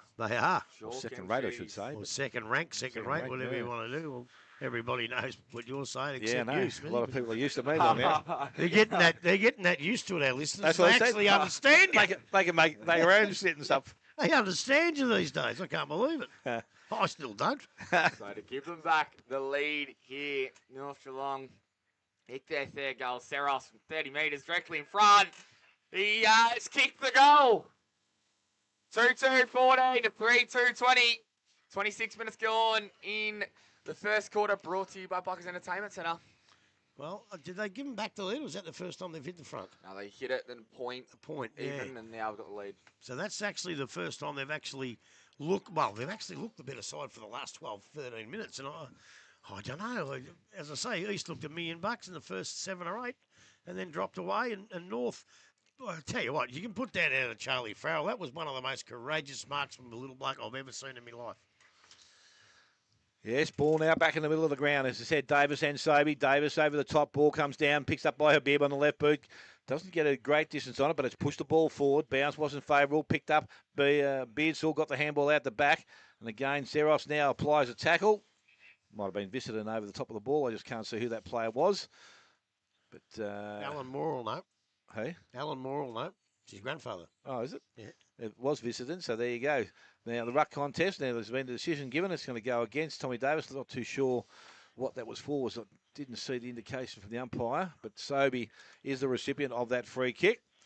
This time he decides to go a little bit longer. It's going to have a bit of width on the ball here. It's going to land in just inside the field. The umpire said no, it wasn't. No, I didn't think it was either on that television screen. You got my disease there, Grub. Hey? The television. Yeah, in Tel Aviv. They're watching it in Tel Aviv. Jasper George now decides he's going to play on, goes quickly back into their half-forward line. Contest down there. Mark not taken. Ball comes out the back. O'Brien Henderson, he jumps on top of the ball. Umpire did the right thing there, came in quickly and has asked for it back. So you would say that North Geelong hold a little bit of sway here with the ball back in their half-forward line. Lead in the game so far. McIntyre runs the ball towards the boundary line.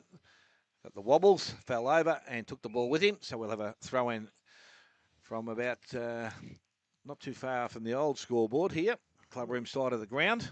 At least they're going to do. I mean, I reckon about 12 of the 14 goals all day have been kicked at this end, and I just think East need to kick another couple of goals somehow.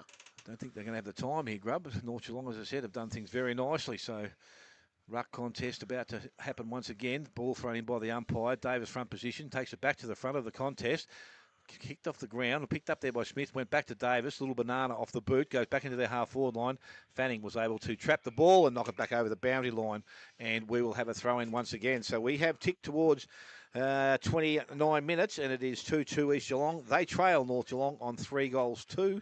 Buckley's Entertainment Centre, first quarter scoreboard. So it won't be long to go, though. We have had a lot of stoppages in this first quarter. This has been the most free-flowing game you'd expect in these conditions. Comes off. Ball back into play now. And now it's to the central. North Geelong go forward. An opportunity. Parker probably pushed the player in the back. He did. So it's going to go the way of East Geelong. The player is Fanning, who is the recipient of the free kick. He's deep in the last line of defence here. His kick is better as the siren goes for the first quarter. Hot start from East Geelong, but North Geelong come back nicely. 2-2-14 East Geelong to 3-2 North Geelong leading. 29 minutes gone in that quarter, brought to you by Buckers Entertainment. Goal kicker, Smithy? First quarter for East Geelong, goal kickers to Ollis and McIntyre, and for North Geelong, Teros, Riccardi and Davis. We'll take a short break. Come back shortly. You're listening to 94.7 The Pulse, your home of local football.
Back, as I said, a positive start there, I think, from North Geelong, because East Geelong, definitely in the first 8 to 10 minutes, they looked like they were taking control of it. But North Geelong, they persisted. Once they get their running game going, they look pretty good there, Grub. So I suppose East Geelong with some work to do. Well, they have, and a lot of work to do, because I thought the first 7 or 8 minutes belonged to them. I don't care what Mitchell says. There is a wind out there. Don't you worry about that. And it's been eventful all day. No one's been able to kick many goals up the other end. And now North might just prove me right by banging on 6 with the wind. And if they do that, then the game's pretty much over. I just can't grasp it. They look good early East, the first 10 or 12 minutes or whatever it was. You know, I look through the side and you try and pick some good players, say for East, right? Beardsall, Crombie, Lowe, Brian Henderson, Ollis and McIntyre. But were they there? Were they any good in the last 10 minutes? They were unsighted. They just all dropped away. I don't know what happened. Let's probably give some credit to North Geelong. All of a sudden, they started to put some pressure on. They turned defence a couple of times into attack by going the length of the ground, and the way they ran the ball down was really, really good. And the funny thing is, their best players were probably only players in the second half. I thought Vaughan was good, Parker looked dangerous, Farrell, Noah Billy did a bit. Tommy Swenison probably had more touches than anyone on the ground. Sammy Reynolds was solid down there. Oscar Riccardi also looked dangerous, but the bloke who's killing him is Tommy Davis. He's been in the ruck. He's won every ruck contest. He's chased down little blokes. He's kicked a goal, and he's keeping them in the game by himself, I reckon, Tommy Davis. Fantastic. It's interesting, as I said, Grub, because I said the game did change after about 10 minutes in, but it was just that, not so much the possession footy that East Geelong have been trying to play, and again, I don't know anyone does it as good as Belpo still, but they've been persisting with it for the last 2 or 3 weeks, and it's always that 4th or 5th attempt that they make, the actual ball turns over, but the transition then from North Geelong to take the ball from wherever that ball turns over, they normally take it the full length of the ground every time, and with clean possession. That's what I say. And the thing is, when you play that possession game like we used to do, you get 1, 2, 3, 4, 5. North are bringing them back in 2. And, of course, they're losing all that ground. And that's the hard thing to do. You know, as I say, they use 5 touches to get 45 metres, and all of a sudden North use 2 touches to get it back 80. Well, if North Geelong can play a positive brand of football and put some goals on the board, that bloke that Mr. Mitchell was talking about might keep talking to West Geelong. Yeah. I think a lot of credit has to go to North Geelong and Peter Riccardi. They can't, after the first 10 minutes, they can't transition the ball because they can't switch. It's getting shut down straight away. Look, every time they try and switch, the voices and they're manning up. You can see from half back, you can see it. Peter Riccardi, how many transitions has he had? Well, he's the one putting the plan in place. Got to give the coach credit, Grubby. Do you reckon he'd still get a kick out? He looks pretty fit. He's not too bad, Pete. Yeah, pretty good, Nick. That's one he didn't get a Guernsey the other night in the Veterans game, whatever they call it. I saw on the front bar the other night that Michael Walters said his favourite ever player was Peter Riccardi. Yeah, you said that. Yeah. Unbelievable. Yeah. It's amazing who you follow as your kid. I'll tell you, a few blokes had a bit of a crack at Luke Dalhouse for playing in that game instead of training. By crikey, I think it might have been Brownless, but 3 or 4 times Anarchy was mentioned it. It gives our game recognition. To miss one night of training for a charity event like that, I got no problems with that. I thought it was fantastic. And they might have even trained Friday night anyway. Had a light run Friday night. And he came out on Sunday and was probably my best on the ground. Pretty much. So the umpire has started the second quarter. Ball is in the air. Bruckman at it. Davis again over the top. Mulville moves into the centre now. He gets a clearance. Goes into their half-forward line. Comes out towards Lemper. He overruns it. Swenison's there. Lemper again back in front now. Tries to pick the ball up. Can't do so yet. Needs to pick it up. Was pressured to get the handball outside the Crombie. He runs away from the contest. Handball's back inside. Mulville. McIntyre. 40 out. Directly in front. Hits the scoreboard straight away. And that is a great opening for East Geelong. They tie things up once again. They are 3-2. North Geelong are also 3-2, and that has taken almost 30 seconds. Elders Insurance second quarter. Well, if you wanted to write the perfect script, that was it. You couldn't write it any more perfect because that's exactly what East need to do just to get their heads back in the game, to get them back on track. And now North Geelong say, righto, we've got to come back. But East, after that poor second half of the first quarter, they had to do that. They did it. And let's see if they can continue to do so. So umpire has got the ball back in the middle of the ground once again. As I said, that was as quick as we've probably seen all season, a goal from the middle. And except when North played Werribee. What'd that take? They had 7 of them by that time. So back in the middle once again. Ruckman will go at it. Ball is up in the air. Again, this time over the top. Swenison straight down into his hands. Goes into their half-forward line or goes out towards centre wing. Purcell leads in the race to the ball. Bearsall, good strong tackle, goes back towards Billy. He's also tackled. Back in the hands of Bearsall now. Handball goes out back to Mulville. He's followed his work up. Kick was smothered off the boot. Goes back over the boundary line. So some pressure out there. Yeah, and good work from both sides. And their urgency have lifted East, and it had to. So still attacking side of centre wing for North Geelong, who attack towards the Buckley's end. Davis, he wants front position. Sobey also there. Ruckman had it. Both had a little bit on that. Went back to the front. Davis did him follow-up work, but it's going to be, I think that was Fazio that picked the ball up, was intercepted out there. McIntyre was hit low, below the knees it's been given, and free kick is going to go to Charlie Farrell. So Charlie Farrell emerges with the ball. He goes short and has found Fazio. Still only inside the centre square. Kick goes now to their half-forward line, coming out to beat the ball. Parker didn't take possession of it, was tackled. Ball came out, though. Lee picked it up. He was tackled. That was incorrect disposal. Umpire said, let's have the ball. And 50. No, I think good decision. He put the arm up. He thought about it, Narch. Yes, he did. He thought, no, not quite. So Purcell is out at 55. He goes sideways. Got Swinnison still outside 50.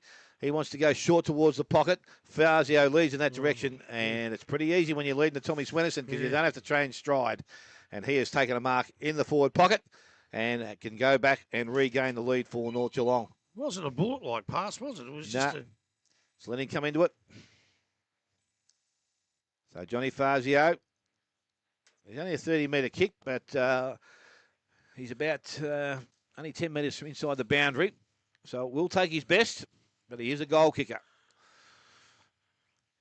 So Fazio comes in now. Forward pocket, far side of the ground. Kicks towards goal, and he has brought it up a little bit narrow also, through for a minor score. So North Geelong now to 3-3. East Geelong at 3-2, 3.5 minutes gone. Elders Insurance second quarter. So East Geelong to kick out here, and we've seen a couple of misses from that pocket. I think it'd be easier with the wind coming back against you, but they're going to go out wide here. It was McLean who took the kick out. It comes out. One of Riccardi ends up with the ball. He's going to go inside 50 with a piercing kick. Goes through the hands of his teammate now. Now they're going to go on the outer side. It was through Fanning. He kicks. It looks like it's all North Geelong, though. Handball over the top. It was silky hands from Ollis. He gets it. They're going to keep the ball moving. Ollis still running on. He kicks, sends his teammate up. It's Lemper. Lemper has the ball now. He's got no one ahead of him, so he's going to wait for Sammy Lowe. Now he kicks to Sammy Lowe. It's a one-on-one with McDonald. McDonald does really well, works him out of the ball, and then handballs wide, although Jewel couldn't gather the ball. Sammy Lowe still fighting hard. McDonald cleans up. There's Fazio there as well. Kick ball out now towards the boundary line. How's the umpire going to see this? He's going to say insufficient attempt. Even though there was a teammate there, it's going to go the way of McLean. So McLean for East Geelong moves the ball forward. They're about 80 metres out from goal now, and it gets sockered over the boundary line by McDonald. McDonald did really well in that one-on-one there with Sammy Lowe. And we'll have a stoppage just in front of the East Geelong interchange bench. So, ball movement better from both teams early on this quarter. Back in now. Sobey Frights in front position.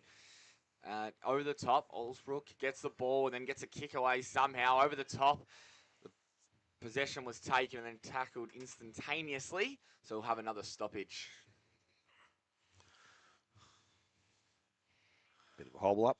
Yeah. It might be his gate these days. Ball back up. Sobey tries to get the ball down. It's on the last couple. Now Allsbrook gets it forward for East Geelong. Here's their opportunity. Leading in the race is Lemper. He gets the handball in the path of Beardsall. Beardsall couldn't trap it. Now the ball's under a pack, and the umpire might say, give it to me. He does. The stoppage, 50, or probably 60 metres out from the East Geelong goal. It was good defence. He was a split centre second, taking that away, Beardsall. I think he goes for goal then. So umpire's ball in hand. We're up again now. Oh, Davis nearly gave away the free kick. Then the ball comes out now. It's a hot footy at the moment. Good tackle by Jewel. In there as well is Allsbrook, and we'll have a stoppage again. So repeat stoppage. This has been a common occurrence in this game so far. Right, ball up again now. Davis and Sobey. Neither ruckman got a hand to it. The bib was there as well. Coming through was the East Geelong player in Mulville. It was Austin. He couldn't get the ball out. The umpire says, give it to me. So maybe you can clear the ball, Smithy. Have a go. We'll have a ball up again. As we said, it's still about 50 to 60 metres out from the East Geelong goal.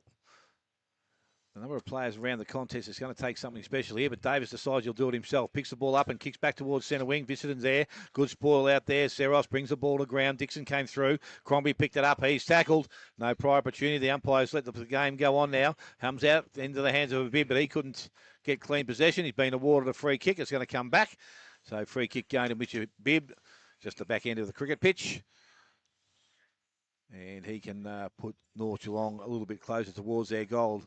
Goes towards Seros. He comes up with the ball, takes the mark, only just. But he's got the ball. He wants to come out wide. He's got two players here. Uses a second, and that is Smith. So Smith now wants to go a little bit long, but looks him. Called to play on now by the umpire. He goes towards their centre half forward position. And out the back, Marcus taken nicely there by Fanning of East Geelong. He goes back towards Beardsall at centre half back. Got running players through the middle now. Chips over the top. Visitden Been called to play on by the umpire. Goes into their half-forward line. Kick didn't have the carry on it. Ball is turned over once again. I reckon Charlie Farrell looks like he's got a short sleeve jumper on now. He has. Ends up in the hands of Mulville. Outside to Lemper. Lemper goes long into their forward line. Smith. Cleary did nicely. Ball comes to ground. Interference, says umpire. And Cleary will be the recipient of that free kick. These no-look handballs up in the air. Just get it off properly, I think. So from the back pocket position, he wants to drive the ball out long towards centre wing. That's where the ball goes, out the back. Mark not taken out there. And East Geelong emerge with it. It's going to be picked up and some nice work through the middle of the ground. Ends up with Ollis, who goes back in towards Smith again. Mark not taken again. Lays a solid tackle. High, said the umpire. Free kick going to North Geelong. So 8-minute marks in. It is 3-2-22 East Geelong. North Geelong are 3-3-21. He's got to be careful here, Smith. I think the emotion's getting the better at the moment. He's nearly gave away 50 there. He's had 2 free kicks against him now, and I think Cleary's given him a bit of a bath early. I hate to say it, but he is. So, I don't know about the 50. I reckon the bloke had a bit of a crack at him for the tackle too. So you're allowed to go back? That's right. So Cleary has the ball now. He's done a very good job early. Jewel tries to pick up the ball in the centre of the ground. Couldn't quite. Big pack of players. East Geelong win the ball out now. They go wider out to the wing now. They're going to try and move the ball inside forward 50. Although Cleary's there again. He's having a purple patch at the moment. Ball ends up with Swenison of the Tom variety, and then the kick was smothered, and we'll have a ball in 70 metres out from the East Geelong goal. You use your brains there, Archie. You can do pretty much what you want. Just don't touch it above the neck when you're pushing. They'll give you a free kick there. I think he's smart enough to do that. He probably should have had a goal on the board, but at this stage, the ball isn't coming in very well to him. No, it's interesting the way he plays with the protecting the space as well. Comes out now. Allsbrook tried to get the ball, and it was well done from Jewel. Jumped up, gathered the ball, and was tackled straight away. So another stoppage 50 metres out. Oh, for Christ's sake. So, ball up again now. Allsbrook's there, couldn't quite. Swenison couldn't gather the ball now. East Geelong opportunity. Sammy Lowe's running, doesn't get to him now. Handball, they're in trouble. Beardsall, good tackle. How's the umpire going to see it? He's going to say no prior opportunity. So another stoppage. 35 metres out from the East Geelong goal. We're up again now. Davis and Sobey, and there's a free kick. It's going to go the way of East Geelong. So Tommy Davis, who's probably been had the wood over Sobey for most of the day. The free kick's going to go to Ezard, is it? Yep. It is. So Ezard in the ruck got the free kick. From East Geelong. And he'll have a shot to take back the lead for East Geelong. No, 40 metres, pretty much directly in front. Usually a pretty good kick. Ezard approaches now. Makes the goal umpire work a little bit, but he's kicked the goal. Gives East Geelong back the lead. 4-2-26 to 3-3-21. We've gone 10 minutes in this second quarter, brought to you by Alders Insurance. Stuffed him, I know. Now North are playing shocking footy. Now they've gone they're not being allowed to do what they did before when they turned the ball over. Yeah, but East aren't doing anything special either. It's a shocking game of footy. A dogfight. But, yeah, North were able to break away a couple of times, but they haven't been able to do that. But they look like they've gone off the ball a bit from the footy they were playing too. I can't understand it. I just can't understand. It's just tough finals footy. But Might be the heat of the day, Grub. They're not used to the heat. Well, yeah, it could be. But I tell you what, it ain't much of a spectacle, I can tell you that. So the ball now back with the umpire, middle of the ground. Sobey doing the ruck work once again. Davis tries to take it out of the air. So did Fazio try to grab it, but it's picked up by McIntyre. He goes into their half-forward line. Nice clean pick up there. Lemper swings back on the right boot, looks up. Kick went back towards Ezard. It wasn't, I don't know whether the kick wasn't good or Ezard just couldn't get his hands on it. Ball comes from the contest. Abib comes through. Now in the hands of Steele. He lost it. Back to Abib. He tries to feed it through the contest. Minari has it. Goes outside. Ollis goes quickly into the forward line. Ball gets over the top and runs through and out of bounds. Throw in beside the behind post here. What was Zach Smith doing then? His arms up. Free kick. Yeah, he did, but he did a donkey kick and everything, but it didn't work. I think what he's got to do, forget garden space, forget playing free kicks, just go for the footy. He's a spectacular player. Go for the bloody footy. Thrown back in once again, front position. Ezard tried to take the ball out of the contest. Swinnison's there. He had his head over it, got the handball away. Ends up in the hands of Fazio. He kicks from defensive 50, goes out towards centre wing. Good mark. Fanning up over the top, takes the mark. So East Geelong will come back into attack via Jaden Fanning. Scoreboard just in the distance there, and he's going to kick pretty close to where that is. He goes into their forward line. Not too sure that kick was great. Went straight towards Swennison. He picks the ball up. Was interfered with when he went for the mark, and a free kick is going to go to that player. So Swennison now of North Geelong can bring the ball back the other way. But he's just going to kick to a contest. Well, There's a big ground out there. Why don't they run somewhere to it? I think he was looking at Charlie Farrell. Now he wants to go further. The kick wasn't great off the boot. Sammy Lowe's read that nicely, and he has got the ball in hand, takes the mark. So again, back inside, Vicedent goes back to Sam Lowe. Lowe with a bit of time on his hands, goes out long, goes looking towards Ezard. He's out in front. Mark not taken there. I'd say Samuels did enough, but I'm saying that Mark should have been taken out there by Ezard. I think so. And the ball has gone back over the boundary line, so a throw in half forward flank, or in just between half forward and forward pocket, clubroom side of the ground. Said East Geelong attacking back towards the city end. Ball back in by the umpire. Comes out. And this ball comes to ground. Out the back. Picked up again. Kicked forward there by Ollis. Sitting under the ball. Again, Tom Swennison takes the mark. He wants to go. He's got some options through the middle. Went towards his player mate and then Fazio. He was chased down from behind. That was a good chase. And that was Minari who got the ball and did that nicely over the top by hand to McIntyre into the forward line. That was good use, but the kick was touched off the boot. Handball goes back inside. Beardsall, handball's up. Another strong tackle there from Brockenshire. This time umpire said no prior opportunity. Some good defensive work from both sides here. It's not a clean game to watch, but it's pretty tight out there. And as we said, 14 minutes in, it is 26 East Geelong, 21 to North Geelong. So ball back now, coming through the stoppage. Handball out to Sammy Lowe. What can he have for us? He has a shot at goal, and it's not his best effort. Well, the player, I think, marked it. It might have touched off the boot.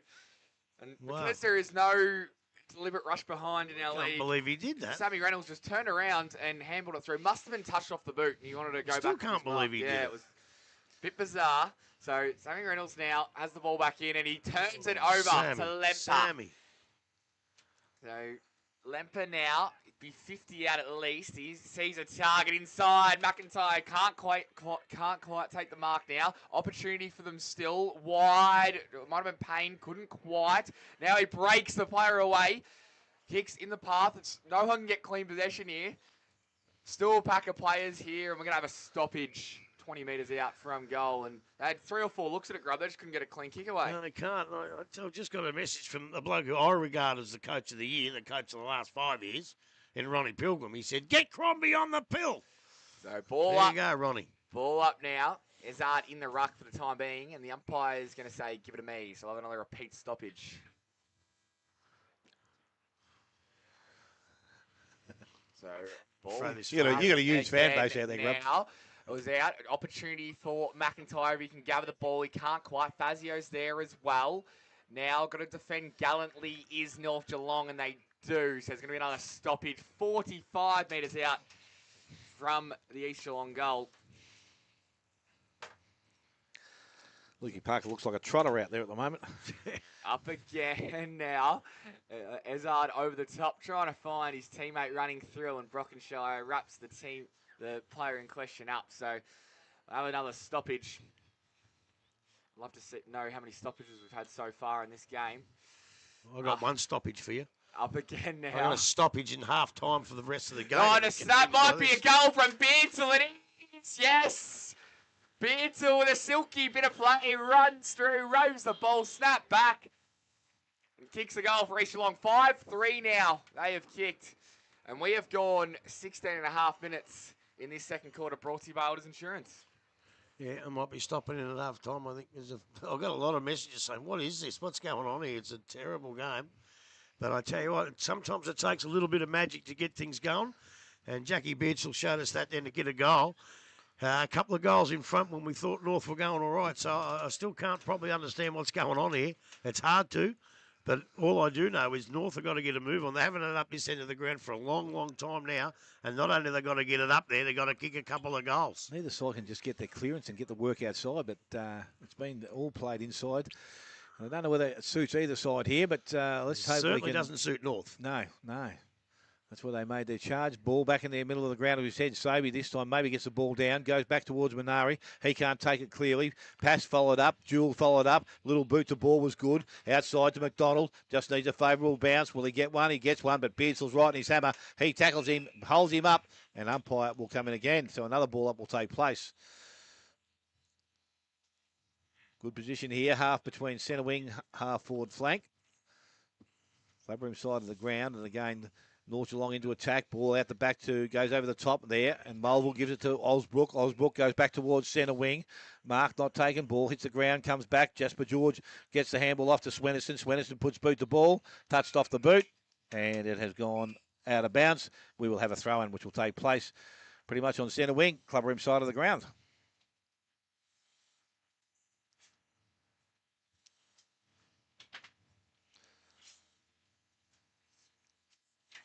So Ruckman again there. Pask is in there doing the work at the moment. Sobey all in. Pask brings it back to the front of the contest. Went after the ball himself. Osbrook did nicely. Got the ball running back towards the boundary line. It's gone back over the boundary line. So another throw, and it's going to take place. Pretty good area at this stage because it's right in front of where we sit. It's better than being on that far side when you see another thing. Ruckman at it. Again, passed probably nicely. Gets it to Swennerson. Gets through one, round two. Boots it into their half-forward line. Bounce. How does it favour? That's a great tack there by Lee. Got the handball out to Vissidon. Vissidon on hands and knees. Sees outside McIntyre. Running player comes past O'Brien. Henderson chips along the boundary line. Low. Back inside to Mulville. Put him under a little bit of pressure. He's gone. Good chase there. Jackson Jewell. So Jackson Jewell has got the ball, and he now delivers the ball across the ground. I'm not too sure who he's looking at. Vaughan had to come at it. He will end up with it, so that's a nice bit of work. Back to Jewell. Just decides to go long, back into the forward line, but numbers back with East Geelong. And O'Brien Henderson is going to take an uncontested mark in the back pocket area. So he's looking to transfer play. Call the play on now by the umpire. Wide, and he will use that player in Fanning out there by himself. Player further down the field, Dixon made some good ground, and they'll go that way now. He can continue to run here, so he's got the ball towards centre wing, takes a bounce, looks up, longer kick into their forward line. Going back was Steele. Kick wasn't great. Jewell works, O'Brien, it wasn't working hard, takes the ball and runs over the boundary line, so a throw in on the far side.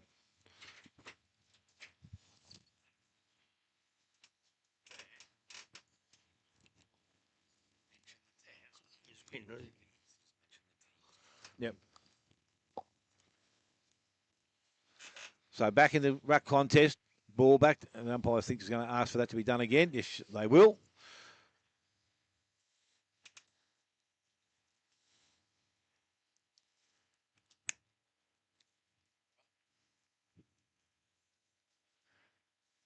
Not too confident there, I don't think, the number 4 in the North Geelong Guernsey walking past. Ball thrown back in. Goes again. Davis. Ball can't be picked up. Jewell got there at hands and knees. Went outside. Ends up in the hands of Swennerson. North Geelong now back over centre wing. 2-on-1 contest. Ball to the front. There's a free kick being given. Cooper Vaughan looks like he's going to be the recipient. Must have been an infringement for a high... Well, over the shoulder, I think. He looks back inside. That kick was okay because he's got Jewell. Sideways again. Has George right in the centre circle. Now he's looking at his options long into the forward line. Fazio on a lead. Ball bounces, gets beyond them both. Lowe goes back and put the first hands on the ball. Tackled, ball again picked up. Oh, strong tackle. Umpire was right there, saw everything as it happened, and a ball up will take place. I reckon he threw the head back without getting hit in the head to try and get a free kick, but the umpire a little bit clever. Umpire, as I said, was well positioned there. So as I said, 10 metres out from, or 20 metres out from the North Geelong goal, coming through the contest. Ball picked up. Vissidon gets the handball out into the hands of McIntyre. Shakes and Bacon gets around one, goes long outside 50. Hollis, there's got to be a free kick against him. Oh, no, it's someone else. Free kick already. Must have been one I didn't see, but it's going to go to Ezard. So he's in between half forward and centre wing. Ezard now from East Geelong has got some options along the boundary line. McIntyre's there if he wants to use him by hand, but he decides to kick the ball longer. Goes over centre wing now towards Steele. Coming across, Jasper George, good hands. And again, North Geelong, an opportunity to send the ball back the other way. Could play across the ground and goes in that direction. Back to Jackson Jewell. I think they need to be coming forward, not going sideways, not making too much ground out there. O'Brien can go over the top to Brockenshire, and he can run if he gets the ball now and does so. He wants to go a little bit longer. Goes in that direction towards Davis. Ball from Ezard is belted back over the boundary line. A throw will take place. 22 minutes in the Elders Insurance second quarter. It is 5-3-33 East Geelong. They lead North Geelong 3-3. And as I said, 22 and a half minutes gone. They're just always kicking a 2-on-1 contest against. So, ball back in front of us in the broadcast position, fighting for front position. Tap is won by the East Geelong ruckman. Now comes out, McIntyre. And it's going to be a free kick to North Geelong. It's going to go the way of Geordie Purcell. So, Purcell's going to go short. Find George, and why wouldn't you? One of the better kicks in the team. TV can be the polish here. So they're lacking at the moment. It's a good kick in the path, and the mark is dropped by Riccardi. And then Habib had a shot from the boundary but it's going to go over, mate. It's going to go. It was over the boundary line. So we'll have a ball in just in front of the North Geelong interchange bench.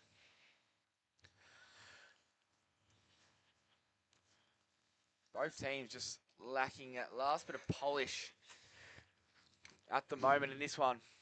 We have gone 24 minutes in this second quarter. Brought to you by Elders Insurance. Ball's back in now. Sobey and Davis.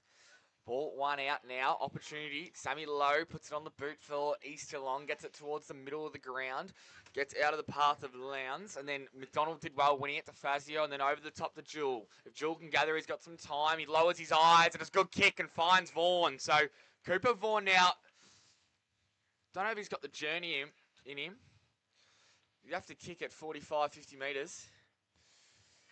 What do you think, Rob? I think the wind's actually going to help him a little bit here. Against it, he didn't have the journey, I don't think, but he might nearly have it here. Goes without saying, North Geelong badly need this goal. He's going to come in now. Slow approach. Very close to the man of the mark. It's not a bad looking kick off the boot. It's going to go across the face and hitting the behind post on the full. Must have been, yes, it's going to go to East Geelong. Yeah, they're asking each other if it was touched. Yeah, it was touched, as I was thinking. Before it hit the post, but the boundary umpire was saying it's his. Yeah, which he's means it's out of the full, but he's indicated it's been touched. It got touched, so it's going to be a throw-in. So it's going to be a ball in a good position for North Geelong. He wanted out in the full, the boundary umpire. He signalled it twice. So ball in 10 metres out. It's an opportunity. Pask in the ruck against Sobey. Sobey wins it down, trying to get McIntyre. Couldn't quite now coming through. They might just see this ball over the top. O'Brien Henderson goes to Crombie. He's got to get more involved. He kicks down the line now in the path of the Lowndes. He's got to beat Jewell, and he does that really well. Now, who's he got ahead of him? He's got Lemper, although he trips over. So Lemper approaches, trying to gather the ball. He does now. Goes more central. Fazio wraps him up. Along with a teammate. The umpire says holding the ball. So a good tackle. Riccardi might go on with it. No, he's going to be told to come back. So it was a good tackle by Brockenshire, and he'll take the free kick. He's a dangerous kick into the middle. McDonald's got to do well. He evens up the contest, which was good enough for the time being. Then winning the ball was Ezard through the middle. Handball over the top. There's an opportunity for East Geelong, but it's a terrible kick by McLean. He gives it straight back to the opposition. It's going to be Reynolds. He's going to go wide now. They're going to try and switch and then go through the middle. This is the kick. Fortune favours the Braves. So in the middle of the ground now. I think it's Purcell who has it is. Geordie Purcell for North Geelong. He's going to move the ball on the 50 line for them. It hits the deck. Sobey was there. Couldn't quite. Pasca's there as well. Needed team. Tommy Davis picks it up. Then trying to get the ball forward. Fazio, that was good hands. Now Pask kicks it in the path. Here's an opportunity for North Geelong. Gets over the back. Should be a goal by Fazio. Runs in and kicks it. John Fazio kicks the goal for North Geelong. 5-3-33 to 4-3-27. We have gone 27 minutes in this second quarter, brought to you by Elders Insurance. probably their efforts to get there, but it got there. And Fazio probably did what Zach Smith's been trying to do, but he actually had more of a competition or more of a contest on the ball. What Zach does is he actually tries to duck back a little bit early, but Fazio had a good hard go at the ball and then was quick enough to duck back and get a nice easy goal. And that'll put another one on the board for North. I tell you what, ring the siren. Ring the siren. Back in the middle we go once again. Ball thrown up. Davis takes the ruck work straight into the hands of Swenson on the right boot. Or left boot goes back into their half-forward line. Vaughan comes up at it. Oh, he's off. Takes the mark, plays on, goes back towards goal. Great kick. Actually, a bit too much in the elevation there. What? Probably a bit too much in the elevation. Great kick. It's the worst kick I've seen in 6 weeks. He kicked it straight out of bounds. He was leading to the player behind, wasn't He kicked it straight out of bounds with a shocking We're kick. trying to be positive. You can't be positive on that. Now the ball now to be thrown back in by the umpire, about 10 around from the behind post. But it's thrown back in by, as we said, the umpire. The ball comes down. Vaughan tries to get the ball, or Paskett was, to try to get the ball out. It ends up in the hands of Steele. He got the handball away. Couldn't clear the contest. Going after it. Hands up in the back in the hands of Pask. Kick was smothered once again. He's tackled. And again, this time held up, not coming out. Umpire will be having a ball up. 30 out from goal, directly in front of North Geelong's goal. Attacking to the Buckley's Street end, or the Buckley's centre end. Ball is thrown up, and again, ruck contest. Steele stands his ground. Seros comes through, couldn't get boot to ball. Picked up, cleared away by Monahan. Drives the ball outside 50, back towards semi. And the ball ends up within the hands of George now. Cleary is on the overlap now. He loads up and goes long into their forward line once again. Ball gets through the contest. Riccardi, quick boot, back towards goal. Across the face, 3-4. A minor score. So 4-4 now to North Geelong. They trail East Geelong on 5-3. Almost 29 minutes gone. Elders Insurance second quarter. Vicentine will take the kick in for East Geelong. Maybe too long to go. There's been a few stoppages, but not too many goals in this quarter. Just going to assess his options here. 90% of the players are on one side of the ground, so he's going to go to that big pack of players. Can someone jump up and take a good mark here? There's a big fly. Ball hits the deck, though. Now move forward from North Geelong. They go inside forward 50. Need a mark, and a good mark taken. Going back in the contest was Vicentine. So Gee, that's a good mark. He's going to go back to where he kicked the last one. Need Crombie to make a contest here. He does. The mark going to be paid. I think there's a whistle before. It might be an infringement. Yeah, it's going on North, I think. They've given it out of bounds on the full, I think. So it's going to go back inside forward 50 here for North Geelong. Playing kick to kick at the moment. Ball hits the deck. Opportunity for them now. Spinning out of that. That was McIntyre. That was well done. Now over the top to Sammy Lowe. He gets the ball on the boot. It looks like it's going to come back. A good mark taken by Steele. He gets the ball moving to Crombie. Crombie takes a bounce, has the composure, looks up, has Lempe. He's put out of position. Ball bouncing now. Opportunity for North Geelong if they can mop it up. They do. Over the top was Schwenneson connected with George, and then George has to go back, get his own ball. He does. Handballs wide. Then Cleary. Cleary lowers the eyes, tries to kick. It was a good fist coming back from McIntyre. Now in the middle of the ground. Neither team have possession, and it's going to be a ball up. So, bit of exciting footy there. Some more polish on what's been a pretty rough game of football, it has to be said. 30 and nearly 31 minutes gone in this second quarter. Ball's back up in the middle of the ground. And we're going to have another stoppage that's stuck under there. So,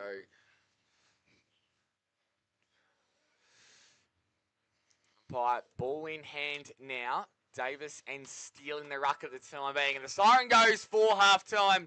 East Geelong leading 5-3, 33 to 4-4. 28 North Geelong. Goals for East Geelong, 2 to McIntyre, 1 each to Ollis, Ezard and Beardsall, and for North Geelong, 1 each to Davis, Riccardi, Teros and Fazio. As I said, the game hasn't reached any great heights here this afternoon, so we're hoping when we come back after half-time, things can improve, especially as a viewing spectacle. But you've been listening to 94.7 The Pulse, your home of local football.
Welcome back. As we said at half-time, it is East Geelong 5-3-33, leading North Geelong 4-4-28. As we said to you prior to leaving here this afternoon, or before going to the half-time spread, game hasn't reached the heights we were hoping for, and we're hoping that this afternoon, or the second half here, can take a better picture because, as I said, that neither side has been able to get their ascendancy on this game, and it's played in the contest at the present time, so we're hoping some outside run can appear.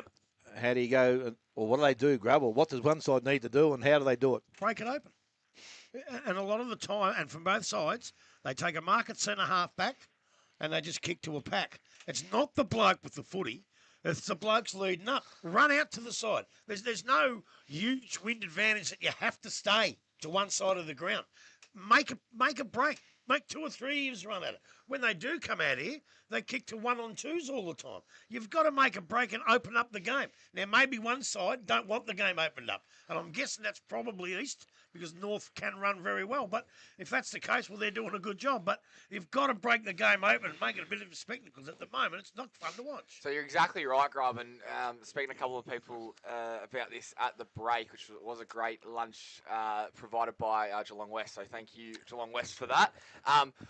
It's the transition game from both teams, which means they're both playing a defensive style of football. What they need to do is I'd put Beardsall down back for East Geelong because he's one of the better kicks.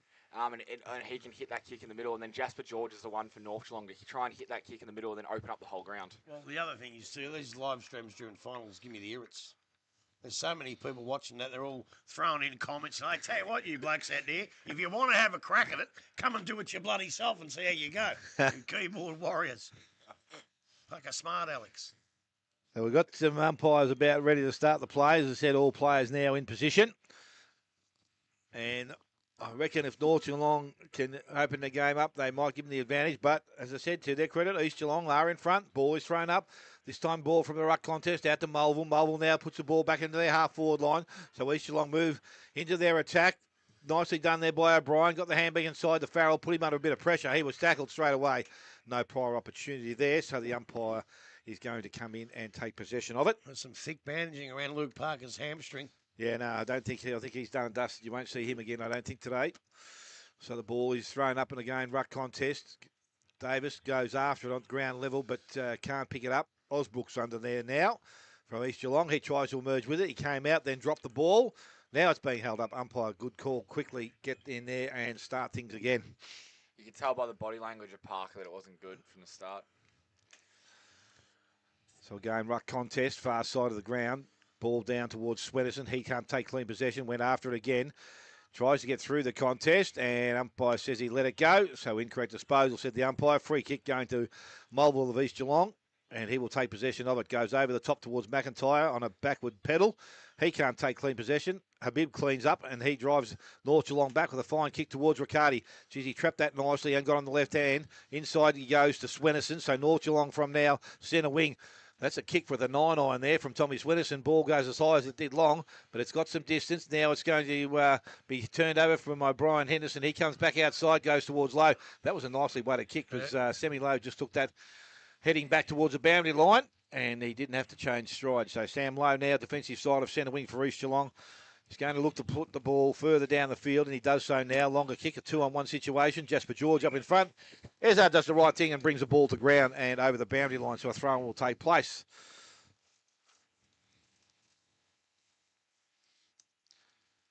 Pretty much in front of where we sit here at St Albans, in between wing and half-forward flank, clubroom side of the ground.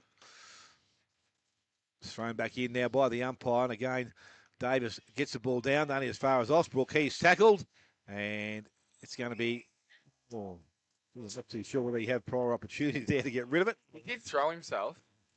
I'm not too sure there's prior opportunity, though. He's got to have some sort of opportunity to get rid of it.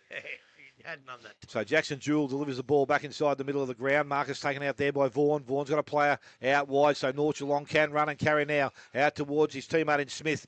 Does look up. Better use into the forward line. Kick was just intercepted there by Dixon, which was some good work. Ends up there in the hands of Noah Billy. Kicks round the body. Back towards the top of the goal square. McLean, but Cooper Pasca's stuck his hands in there. He has taken the mark.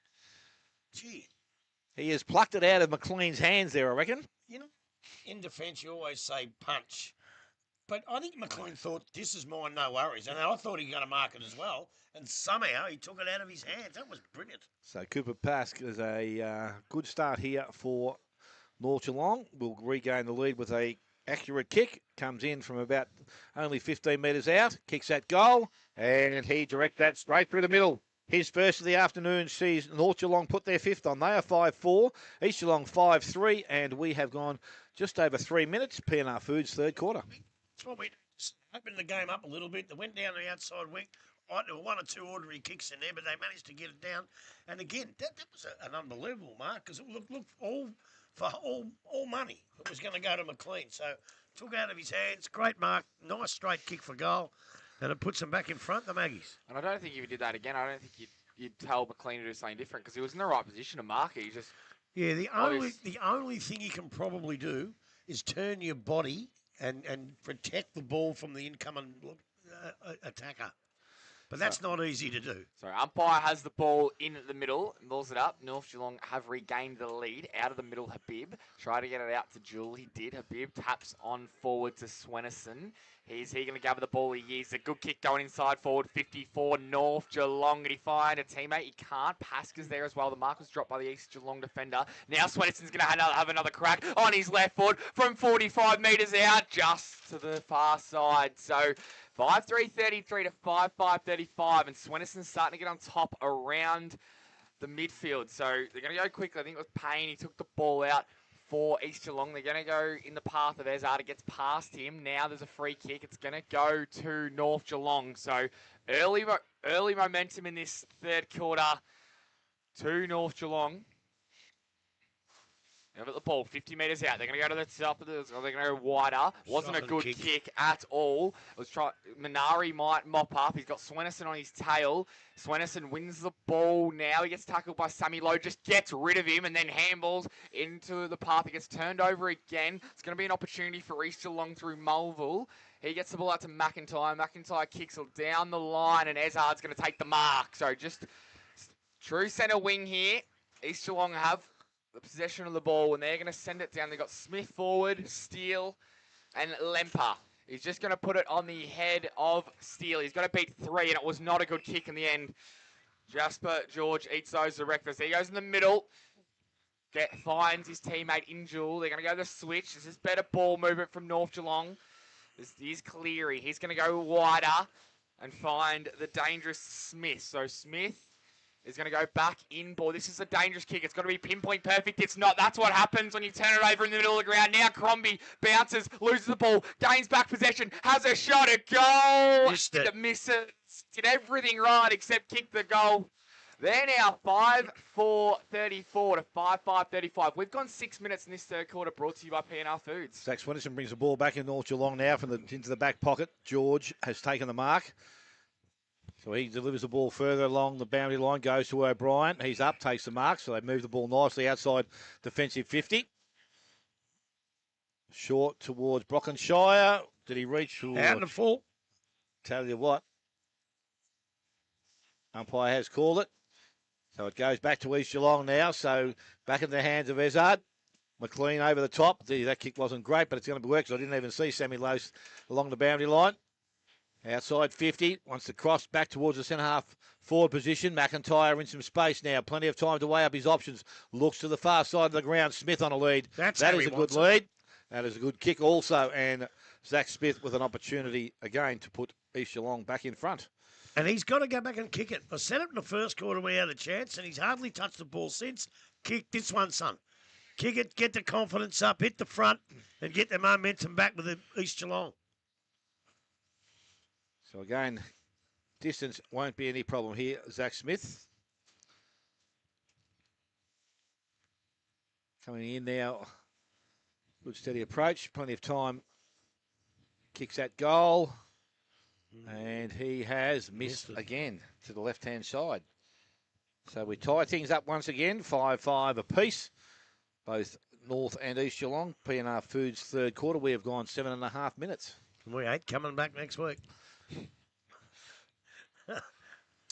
So George has the ball at fullback for North Geelong. He sees a teammate in Riccardi. The kick's going to be good. It's over the top. There might have been a hand on it. It's bounced anyway, so it's going to be a ball in just in front of the North Geelong interchange bench. What do you reckon it was going to be out in the full? Maybe. I thought it was close. You don't have to touch it. He's played on. I don't think they count that anymore. Oh, yeah, no, they do, yeah. Anyway, we're back in now. Davis, ball down in Sobey. Fazio coming through, couldn't quite. And now McIntyre gathers the ball, trying to get it to Crombie. Crombie through, not going to get through Swenison. Great tackle. So we're in between forward 50 and wing. Probably didn't have the prior. It's a good decision. East Geelong half now. Sammy Lowe goes in That's under. a free Has he kick taken out against the legs? Sammy Lowe. He has. So it's going to go the way of Fazio. It's not fair, that decision, is it? It's a good one by the umpire, but it's not in the rules. Ball back now. Riccardi has a run, gets the 1-2. He might get it back here again, Oh, although he he gets flattened. got So one it's too. it doesn't look in a great way either. He's hurt himself bad here, Riccardi. No, he'll be all right. He's all right. Just knocked the So, wind out of him a little bit. He's okay. Habib kicks it down the line now, looking for a teammate. Coming through might have been Billy, but he gets tackled instantaneously, and then we're going to have a stoppage eventually. I thought for a minute he might have broken his arm. No, just holding it, but he knocked the looks all stuff right. out of Yeah. him a little bit. He's okay. Took the wind out of the sails. Yeah, and there wasn't too much wrong in it. That's what footy's all about. So, Zobe against Pass. Pass gets the ball forward, although has he kicked it out of bounds in the full? He has. So it's going to go the way of McLean. McLean is going to switch the ball. They're in dangerous territory right now, and they're back 50. They've done it well, though. They've moved the ball to Dixon. So they had plenty of numbers, Hutch, you know. So Dixon now moves it to Fanning. Fanning just on their defensive 50. They're going to go to the Boundary Road side. Got some space. They want to use it. They played. Oh, no. Umpire says he hasn't played on. So it was with McIntyre. He's going to go back. He's going to wait and see if the switch opens up. A kick in the middle. Now they're going to go wide at a Beardsall. We haven't called his name too much recently. Beardsall. He's going to hit the kick in Lowndes. He does. So Lowndes has some space in front of him. Good shepherd it was by Crombie, and trying to find Smith. The kick is not the best, and it's going to end up out of bounds in front of the North Geelong interchange bench in East Geelong's 50. We'll have a ball in. So it's 5:35 apiece here. 10.5 minutes gone in perfect football conditions at St Albans Park. The ball is back in now. Not the best of throw-ins. We might recall that throw-in. We will.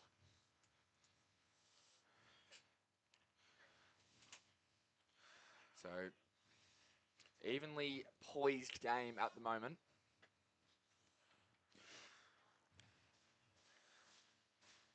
Ball is back in now. It's Ezard versus Davis. Ezard grabs it out, trying to get to Beardsall. Couldn't quite. Swenison, he's had some type of game. Kicks it up and under. It's going to go out of bounds. It was a good fist in the end by McDonald because he knew he was out of position. Well, he was going to get out marked for sure before he did that. That's good thinking. And he punched it over the boundary line. So we've gone 11 minutes in this third quarter, brought to you by P&R Foods. Boundary umpire with ball again. That might be Fano's young grandson. And the ball thrown back in. Ball ruck contest comes to the front of the contest. Jewell picks the ball up, got the handball outside, put his team under a little bit of pressure there. Dixon over the top, and no prior there. So nice quick call. Cooper Vaughan was the player with the head over the ball. Game Ruckman at it. Oh, Davis had a fair bit of his shirt there. I thought that would have been a free kick. Yeah, I Wrong thought side so. of the contest there. Can't grab the jump back then, huh? Nah. No, but we saw it from here, but I'm not quite sure where the umpire could see it from the other side of the pack. So another ball up will take place. This time Davis jumped a little bit early. Ball goes down towards Lowndes and he's tackled. And again, ball not out of there either. So another ball up, similar position to last. Seems to go through little rungs of these. This time Davis. Now there's a hold. I would have thought that would have gone the other way then. No. So Sobey wins the free kick. He goes long into their forward line. Mark out in front. George did that nicely. There's been a holding decision given, and it's going to go to Steele. So Andrew Steele is going to be the recipient of a free kick.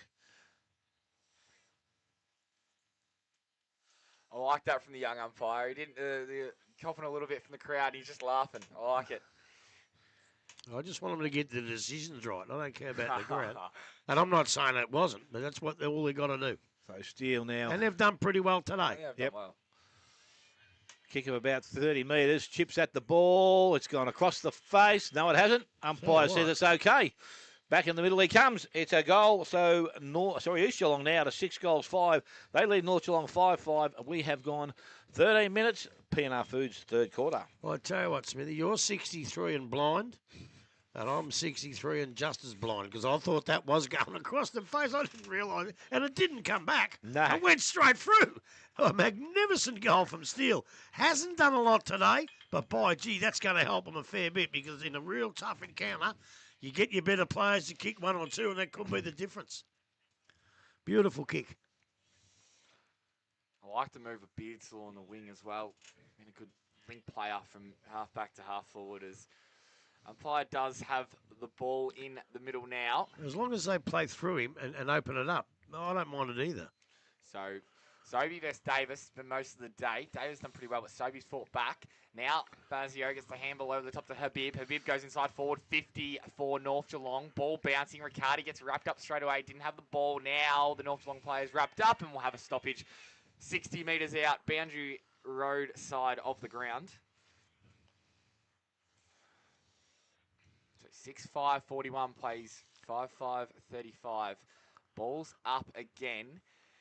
Kicked forward by the East Geelong player. Now it's McDonald who's played a pretty good game. Gets the handball back to Farrell. Farrell kicks it out of bounds on the full. So another turnover. Hasn't been the prettiest of games today, but score all the ingredients for a classic finish here. Well, that's what might save it. And it has done before. Both games last week as well. Yeah. Weren't amazing until the last quarter. So back in the field of play now. Sobey has the ball. Now he goes out wide, trying to stretch this North Geelong press. It's very well drilled. Now we go back now, try and get him on the other side. So Monaghan with ball in hand.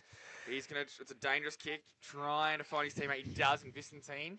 And then to Lee. So they've got him on the outer side here. Just in front of us in the commentary position. Sammy Lowe's going to take the mark. He does. He's got a free play. He wants to give the handball to Lemper. He's going to go back inside. So now there's an opportunity. Played on and then the kick over the head. So inside 50 now are East Geelong. They've got to be careful here. Pass, and then McDonald might get run down. He just goes to spiral. I don't mind that. Goes down the line, but a well read off the boot, and Monaghan takes the mark. He's going to handball to McLean. McLean's going to go inside 50. This time he might be able to find a target. Big pack of players converge. Now Sammy Lowe gets a handball over the top to Lemper. Lemper to Ulsbrook, his coach. Then the handball over the top to McLean. McLean, the pass. Smith, can he do something from behind? He can't. It's a great interceptive mark taken by George. Well possession there, and now he's going to go on the outer side. Both teams trying to switch every opportunity they get here. And the kick wasn't too good. It should be man in front. There it is. That one. So it's going to go to Jewel. Jewel, handball to Vaughan. Vaughan back inside to Jewel. Can't quite pick up the ball. His opposition players lost their footing, and now he gathers the ball, and the umpire's going to say no prior opportunity. So finally some better football being played here at Sullivan's Park. 6-5-41 to 5-5-35. We've gone 16.5 minutes in this third quarter, brought to you by P&R Foods. So we got the ball on the far side of the ground. Again, Ruckman at it. Ball from there. Pass takes it out of the contest. Then picked it up. Needs to get rid of it. Did so. I'm not too sure how he got rid of it, but he got outside. Ball kicked forward. Goes towards their half-forward line. Billy comes up. Also with him was Fanning. He sees the ball over the boundary line. We'll have a throw-in on the far side in front of the scoreboard.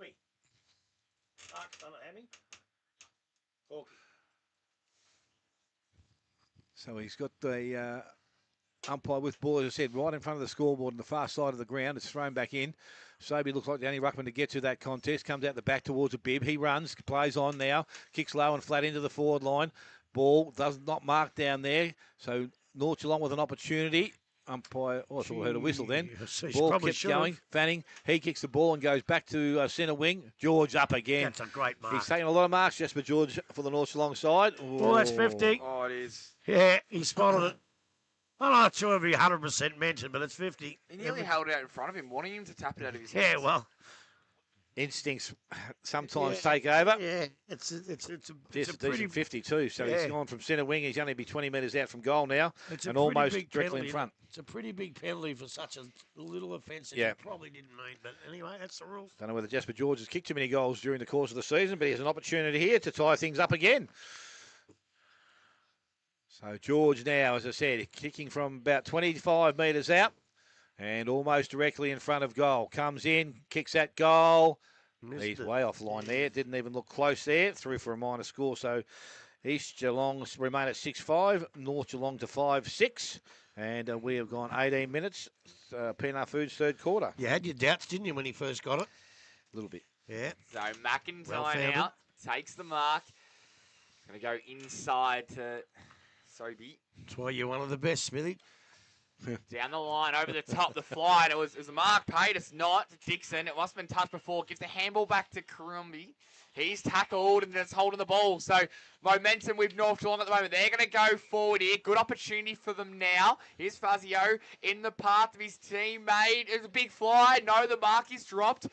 McIntyre's down helping out in defence. They're going to be clean here. And the last line of defence takes a bounce.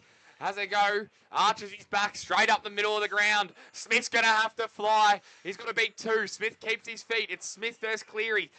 Cleary gathers the ball, and then also involved there is a bib. Smith goes back in under trying to gather the ball, and then coming through was Olsbrook. He did really well on that occasion, and then coming through, it's a hot footy at the moment.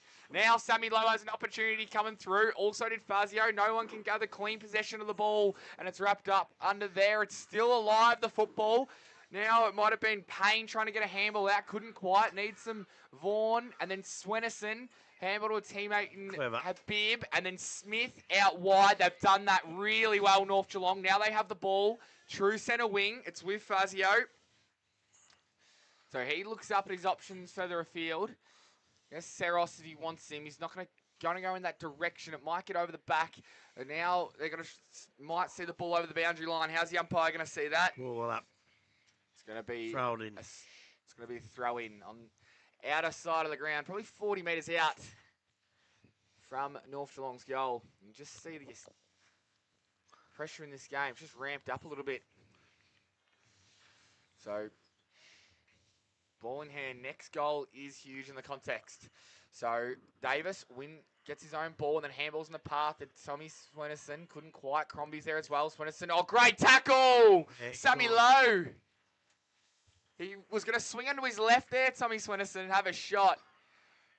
Sammy Lowe was up to the occasion, laid the tackle. Now he goes out wide to Olsbrook. Olsbrook has the ball on half-back flank. Going to go to the boundary road side. The wing gets over the head of, it might have been Payne, it was. And now back in. Just got to find clean possession here. It's back to Payne. He's going to go to Steele, and he gets him in the middle of the ground. So now they can open him up. It looks further afield. They've got Beardsall, and he's one of their better kicks. So Beardsall is going to go in the path of Smith. Here's Zach Attack's opportunity. Can't quite gather the ball, and then a snap back. It wasn't the best effort, and it's going to go out of bounds on the full. It was from Lowndes. Probably should have given the handball, but it's been turned over anyway. So 6-5-41 to 5-6-36. We've gone 21 and a half minutes in this third quarter, brought to you by P&R Foods. So Zachy Swennerson, North Geelong with the ball in the back pocket, and I don't think he'll be mucking around with the ball here. He'll come straight down the line, although Sammy Reynolds has made position across the ground. He decides to come straight down the ground. Pass, got to be the target out there. He's up. He takes a good mark. Good mark. He's been playing all right, Cooper Pass. Yeah, going all right. For a bloke of his size, he's been able to compete in the ruck, and he takes a good taller. grab. Plays taller. Yeah, he does. He does very nicely. So Pass now delivers the ball back towards centre wing. 2-on-1 situation. Jewel in front, ball front of the contest. Sammy Lowe picks it up again. He's pushes. He kicks the ball around the body in front. Charlie Farrell. Mark. He's taken a mark.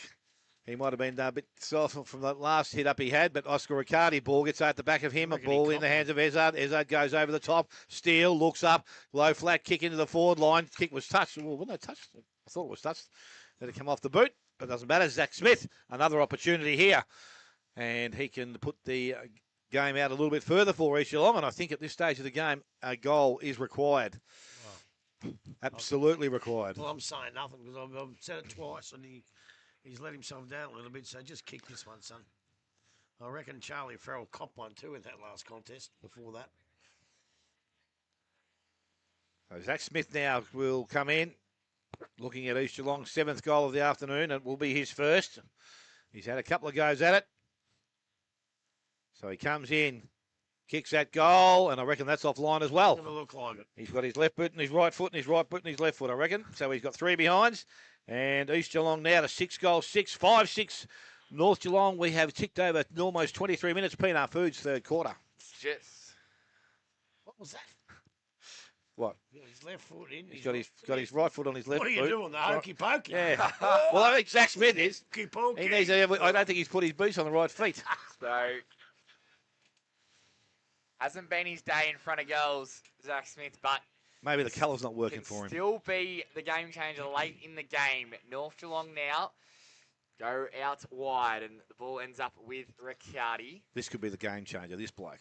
He goes short, trying to find his teammate in O'Brien. Now this is an opportunity. Here they go. Zach Smith, can he come over the top? He can't, and as he clipped him late, it might be 50 metres. It is going to be. So he clipped him late. Well, that's the second time he's clipped him in It 10 is. minutes. It's just not going the way of Zach Smith at the moment. He's as tough as nails, So- Charlie Farrell. He is, but I tell you what, I've seen send-offs for that, so you've just got to be... I know Zach's a bit frustrated that he hasn't kicked some goals, but you've got to be so careful. So Farrell slipped on the cricket wicket, or where it would be as he kicked, and he goes out wide. He found O'Brien, and then O'Brien has a piercing kick, finds McDonald. So McDonald, probably 85 metres from home. Between wing and half forward, he's going to go long, looking for a teammate inside forward 50. Now Davis couldn't quite take the mark. Ball might beat all comers, and it does. So we'll have a ball in. 6-6, 42 East Geelong, 5-6, 36. North Geelong, they are trailing by a goal currently. 25 minutes gone in this one. Where is Brought to you by Riccardi? P&R Foods. He was up forward before. He's at the back. Because if he's going to be the one, as you say, it's got to be up that end. Yeah, I just not this end, not this. I reckon the last quarter. That's when he needs to explode. Well, but then the he's ball- got to be up that end. Yeah, going that way. With that booze, he might just start the fire right up. Ball 20 metres out from goals, we said. Ball to be thrown up. Umpires does that now. Ruck contest. Davis out of the ruck. Oh, no. Kick towards goal. I think he's got it. Probably Davis. That is a smart bit of play. Umpire said, hang on. All clear. Goal. Tommy Davis with his second, and the things are tied up once again. 6 goals, 6 apiece, and 25 minutes gone. P&R Foods, third quarter. Well, see, that's the problem. Tommy Davis, he thinks he's Gary Ablett Sr. in the 89 grand final. Let's just take it out of the ruck and go bang. He's kicked a couple of goals too. Time to be second, wouldn't it? Yep, that's his second for the day. He's become a pretty good player for North Geelong. I reckon he won the ruck for most of the day, but in this quarter, Sobey's just started to improve a little bit too. So it's become a really good battle. Stakes are high, as I Yeah. said, getting in from this game, heading away from it with a win into a grand final. I suppose it's always nice to be there. So we are in the middle now. This is why bad kicking's bad football. They missed the shot down one and North Geelong go at the other end, kick a goal. Here's Ricciardi, handball over the top to Habib. He might get the back. He couldn't quite take possession, Habib. Now coming through the pack, Seros. There's going to be a free kick. It's going to go the way of East Geelong. So momentum with North Geelong at the moment. They do have the ascendancy. Now out wide from Dixon, finds a teammate. So boundary road side. It should have been a kick from young Oscar, I think, mate. So he's going to go 100%, Grub. He was looking for the one back again. Yeah. He's gone to McIntyre. He goes back inside to Fanning. So Fanning has the ball in the half-back line. Could have run and carried like Big Scratcher last night. You get that in GFL and VFL. So it's a dangerous kick, although it is taken by Karombi, or it might be Monahan. And then it's another wobbly kick, but it's going to find the target in McLean. McLean goes in the path of Lowe. Lowe gets punched from the back. Now he has to mop up his own ball. He does. Handball back inside. Then that's off 15, so play on. This is the kick. It's got to be right. It's not. Well, it comes up to a teammate in Lowndes. He's just going to hold the ball, and they've given it a dump tackle, a sling. So it's going to be a free kick to Lowndes. He's got the ball, true centre wing. I thought he was going to do that then, but then he sort of paused halfway through, didn't he? I think he realised what was happening, so he's going to kick all the way to half forward. He's going to be a 1-on-3 with Lempart. Yeah, 3 to contend with, and the ball ends up out of bounds. So East Geelong will be happy with that result. They're going to have a stoppage now, 50 metres from goal. Zach Smith, I was speaking to him earlier in the week. He told me it's either 4 or 5 finals he's played and he's lost 4 for East Geelong. So, want to get that record a little bit better. Comes back inside now. Down from Ezard, and the ball's going to beat all comers in Pask and McIntyre. So 6-6-42 to 6-6-42. We're all square here at St Albans Park. 28 minutes go on the third quarter, brought to you by P&R Foods. So ruck contest is going to happen once again. It's still inside forward 50. East Geelong, maybe a late chance for a goal in this quarter. We've gone 28 minutes. Ball thrown back in. Back contest, pass, tried to take it out of the ruck contest, picked up by McIntyre, out the back towards Lowe. Can't pick the ball up, tried to get through, and was taken in a tackle the other side, and I probably agree with that. He had got out the other side, but not much prior opportunity to get rid of it. So a ball up, similar position to last. Ezard doing the ruck work. This time ball comes out the back, kept alive Minari, heads the ball back towards their goals, going over the top of it, Brockenshire, Swennerson underneath now, tries to feed it through some legs. And again, umpire perfectly positioned there. Another ball up, so 29 almost gone in this third quarter. I reckon if North Geelong can get through to this third quarter break, they'll be happy with the score of the way it sits. So out the back, goes towards Osbrook. Umpire nearly got the road there. Ball picked up, quickly cleared away by North Geelong. Picked up out the far side there, and again tackled late straight away by Beardsall. And we were going to have another ball up, this time 40 metres out from goal. I reckon you were right there, Smith. I reckon he did get in the way. I reckon Osbrook couldn't pick it up because of the umpire. So the ball now up again. Ezard as the siren sounds. So at three-quarter time, we're starting from scratch. Both sides are 6 goals, 42. And the goal kickers to this stage of the game for East Geelong. McIntyre with 2. 1 each Beardsall, Ezard, Ollis and Steele. And for North Geelong, 2 to Big Tommy Davis, 1 each to Fazio, John, Zeros, Pask and Riccardi. We're going to take a short break. Final quarter is not too far away. You're listening to 94.7 The Pulse, your home of local football.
Yes, welcome back. As I said, at three-quarter time, both sides are 6 goals, 6.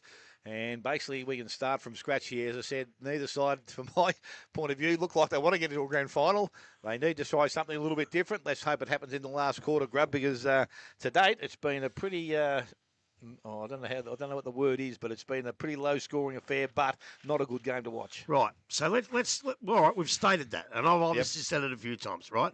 So, right, we come here today, we want to watch a great game of footy. We haven't got that. But let's forget all about that because it's close, right? And if it stays close, even though the footy isn't as good as what we want to come and see, it could be very, very exciting as it goes down to the wire. You were right. No side can break clear. I thought North Geelong were going to do it a couple of times, but was it East or was it just North? I don't know, but they couldn't quite break clear. Riccardi, you said, could be the one. He went for the 1-2. And as I said before in the call, at AFL level with Geelong or GFL, you know, you'd probably get them back. But it's just a little bit more, it's a little harder to get them back here. It probably should have been a kick. But look, as I say, let's take it for what it is. It's not a great game to watch, but it's going to be awfully exciting. And that's what we've got to hang our hat on. And let's hope it does go down to the wire. Which it surely can. Well, it will. By the way it's been going all day, there's no reason to suggest things will change. But out there, that might be something different that they can put to work. But North Geelong, as I said, maybe if they're looking at a side kicking to a scoring end, that has been it. But then in this senior game, I think we've nearly got as much going the other way, Grub. So, very interesting game of football. And as I said, I think some of those kicks going back the other way in that third quarter from North Geelong, they did travel a fair distance. So, Benny Crombie, maybe his time to stand up and tear apart a last quarter of football and get East Geelong into a grand final. Look, he struggled a little bit, but he seems to be getting caught a bit. He got caught. Yeah, that's the funny thing. When we watch Benny Crombie at full tilt, he very rarely gets caught. He's always outside and running. Yeah, he's actually had to start his run from inside, which gives the opposition a chance to get him before he gets going, and that's what's happened. But, you know, maybe we talk about let's North Geelong get on the outside and break it open. Let's get Benny Crombie and Harris Monahan and a few of them. Let's get them on the outside and see if East can break it open. Yes. But I think they're both worried. If they try to break it open, it might go back the other way. Maybe it's whoever has the most guts and determination in this last quarter to maybe break it open. So we are not far away from finals quarter action. As I said, supporters just leaving the ground at both ends and through the middle of the ground. So at umpire... It's got to be up to number 8 from East Geelong. He owes his team a couple. Zach Smith, he's got to get a couple back from now after those misses. Well, he's let him down with the misses, but he hasn't been. You can't blame him in field play because the ball comes in, he gets it. Yeah, if it comes in exactly. well, but a couple of times they've given him absolutely no chance, and he's got blokes dropping in front of him. See, I reckon North Geelong took 3 marks just in front of him because they had him covered. Cleary's had a good day on him. He's probably got the chocolates over him so far. Well, if he kicks straight, he hasn't because he's got 3 then. But. Yeah. You know, so here we go. 3 goals in this game is pretty important. Finals football, grand final awaiting one of these two sides. Siren has sounded and umpire with ball in hand throws it up in the middle of the ground. Again, this time comes down towards McIntyre. He is tackled and again, umpire correctly calls for the ball back very quickly. That's what we like to see. Threw it up, which was interesting last time. He's going to do the same thing again now. Ball thrown up, down, taken out there by Swennerson. There's a free kick being given. There's a hold. And it's against... Yeah, it looks like it was against Fazio. Yeah, what are you talking about? Yeah, I thought didn't they bounce it early on? We've never bounced it for 5 years. Oh, there you go. I thought there was a bounce I saw early. Oh, you're kidding. I'm watching the wrong game. I told you I was doing something. Benny Crombie's got the ball now, centre wing. Doesn't matter. Benny Crombie now with the ball at centre wing. And he plays on and goes quick and low. That kick wasn't good going to the forward line. Osbrook can't take the ball out of there. McLean has it. He's lost it. And a ball up again. Come on up. Throw it up this time. Oh, he did it from there. I thought they bounced it. I knew they didn't do it last week because it was wet. Oh, where's the fun in the game? Sobey sweeps the ball outside, goes towards semi-low. He can't pick it up. Riccardi did so. He was tackled by Monahan and brought to ground. Umpire correctly again brings it across. Someone's copped a nice little knee there beyond the plate. Gets up limping a bit. Yeah. You run that out. It's Monahan, I think.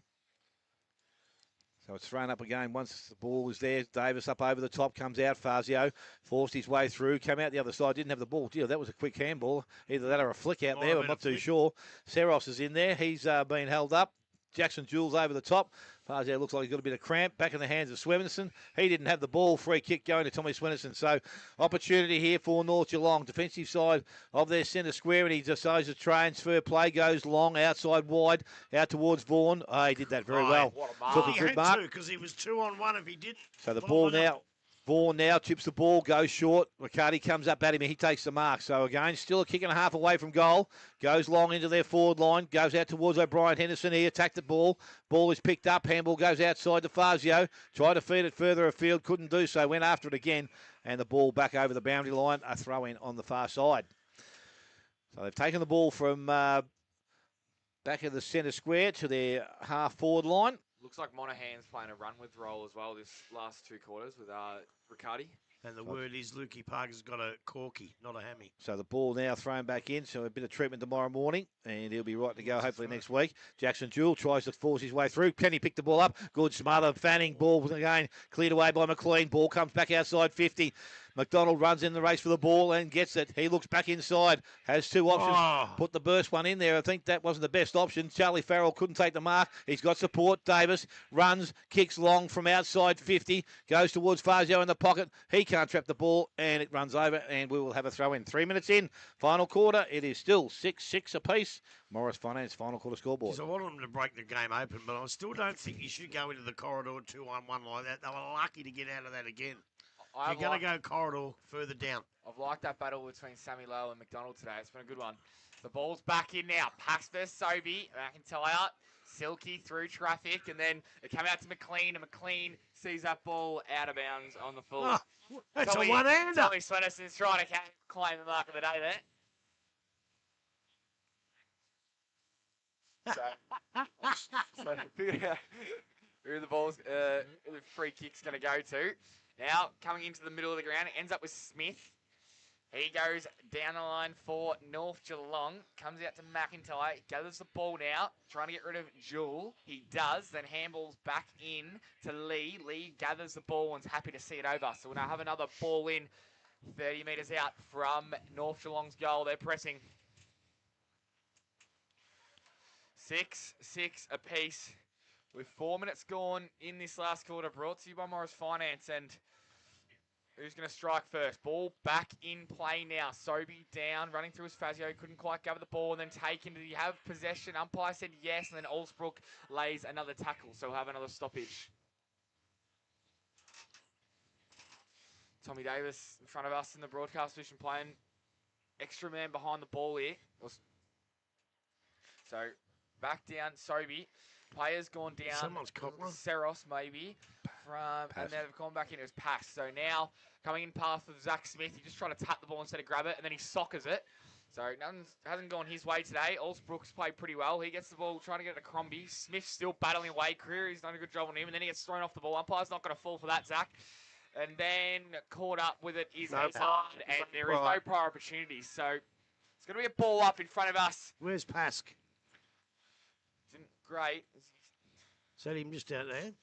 Looks all right if it is. Up again now. Davis gets the ball, trying to get it to Habib. Couldn't quite. Smith of the Charlie variety got it forward. Now Zach coming back the other way against George. In and under. Great handball by Farrell out to Cleary. Now on opportunity. Great two-handed fist by Dixon it might have been. Now coming across McLean. He's got to control this ball. He's going to give a handball inside to Sammy Lowe. Sammy Lowe up and under kick. Farrell might have to fly, but good mark taken by Crombie. Now we highlighted that he could be the difference maker in this last quarter. Benny Crombie, between half-back and wing, he's going to move the ball forward for East Geelong. Now it's not 15, so McLean's got to go to Beardsall. Beardsall arcs his back, takes the game on, moves it forward. Oh, he went inside. He probably should have gone long. Now O'Brien and Steele are fighting it out. Then it's going to tap out to Steele now. He's going to arc his back. Handball forward. You got the 1-2 with Oles. Couldn't quite. The ball's been turned over. Cleary back the other way. Now Riccardi's got some space. He looks up. He's going to find a target. He hits it. Pinpoint. No. Umpire says play on. He dropped the mark. Pass couldn't quite. Riccardi coming back through. Couldn't get the ball. Good football. And now Lee on the side. Dropped the ball, then got it back. Kicks it in the path to Beardsall. Beardsall just punches the ball forward any way you can. Beep in the middle of the ground. Now it's an opportunity. Oh. Smith gets through him. Sammy Lowe. He gathers the ball. He's going to kick in the path to Smith. Here's the Zach Smith moment, and he's got it. He's had 3 shots today, Zach Smith. He's missed them all. This is an opportunity to go back and put his team in front by a goal. They're hard to come by, and they have been in the last 2 quarters especially. He's kicked him left. He's kicked him right. He's just got to put this through from 50 metres out. You'd have to kick at 55 here, Zach Smith. You might sell some candy here. One of the best forwards in the comp. Kicks. It's coming back. Zach Smith. It's touched on the line. So a minor score. It's going to give him the lead. 6-7, 43 to 6-6, 42. East Geelong lead North. 7 minutes gone in this last quarter, brought to you by Morris Finance. So Jasper George, he's now taking responsibility, kicks it short into the back pocket, has Cleary. A little bit of possession ball down there. He goes the sides to go long now, outside 50. Out towards Davis. Sobey did nicely, brought it to ground. Has support there. Ball comes out in the tackle. Umpire said, I'm not too sure whether he had much opportunity there. I didn't think he did, but we're a long way away. He needs to give the ball back, or he's going to turn the ball over here. I don't know whether that was the right bloke, but anyway, he's got it now into the hands of Swennerson. He goes along the boundary line. Riccardi comes up, good hands, takes the mark on centre wing. Just use the ball long down the line. He goes short and over the top. Again, that was okay. I think that's Purcell there. Come up at the contest, takes the mark. So he is now in between centre wing, half forward. North Geelong looking to go deeper into attack. Kick goes out wide. Mark not taken out there. Ball comes to ground, picked up, cleaned away by East Geelong. This time it's back in the hands of McIntyre. He's been held up and now just slows things down. Transfers play back inside to Ollis. So Ollis now across the ground has a player long that goes in that long option. Kick had to be good, McLean. Oh, nice work out there by Vaughan. Got to the contest. Did that well because George now comes through the contest. Takes a bounce. Takes 2 bounces. Looks to drive the ball long into their forward line. That's where he goes towards Fazio. He's underneath it. Good spoil behind by O'Brien. Henderson sees the ball over the boundary line and a throw-in will take place. They just lack that big tall bloke down there, don't they? You know, I think Blake Miller would have a bit of a birthday party down there. They need someone of his ilk, and they're not going to get him. If they're going to kick tall, they're not going to win games. No, they've got to bring it in lower. They've got to bring it in low and hard. Got to find that lead-up option. Yeah, they're just not big enough to do that. Sobey, ruck contest, brings the ball down. Again, coming across. Vickerton, he's tackled. And again, no prior opportunity there. Umpire will come in and ball it in. Thrown up now by the umpire. Sobey gets the ball, goes back their way. Picked up. Cooper Vaughan goes inside to Swennerson. He can't take the ball cleanly. Puts his head down. Got the handball away. Went back after it again. Ollis is trying to do the same thing. He emerges now. Swennerson on the left boot. Back towards the goal square. Low and flat. And coming out. Fazio takes the mark. And from about 20 metres out directly in front, he will again try and put North Geelong back in front. And that's how it's got to come in. Yep. It can't go 400 mile in the air. They're too short. So you kick it like that, and now they've got a shot at goal. Common thing, play in front when you're forward. Has he got something in his ear in there, Fazio or Swennerson? Because they've done exactly what you've asked them to do, Smithy. Exactly. And now they're having a shot. So Johnny Fazio has 1 for the afternoon. And from, as I said, about 20 metres out directly in front of goal, can put on his second. Fazio, a little bit of a stutter there, kicks that goal. Umpire doesn't move. He's got his second, and North Geelong, their 7th. They move to 7-6. They lead East Geelong on 6-7, and we have gone 11 minutes. Morris Finance, final score to scoreboard. Well, that's what the doctor ordered, but it's only early. This could really go down to the wire, and we could have an absolute thriller here. But again, they've come in low and quick, and they've had a shot for goal. And I think what they've got to do, and they've just got to keep doing that, because the more times they go in the air, the more times it's going to come straight back out again. I think Tommy Swennerson is starting to dominate around the ball as well. Starting to. He has been all day. You're exactly right, Grub. He's the one that's He the just keeps difference getting the maker. footy. He does. Even if he makes a mistake, he gets it back. So we are back in the middle now. One out by Habib, the hero last week. He gets the ball forward. Now is another opportunity from Riccardi. He gives the handball through to Vaughan. Vaughan's going to stroll into 40 metres and then go back. It's got it. He kicks the goal. The North Geelong. They could be on their way. 6-7, 43 to 8-6. We have gone 12 minutes in the last quarter, brought to you by Morris Finance. He's got a bit excited there, Archie, hasn't he?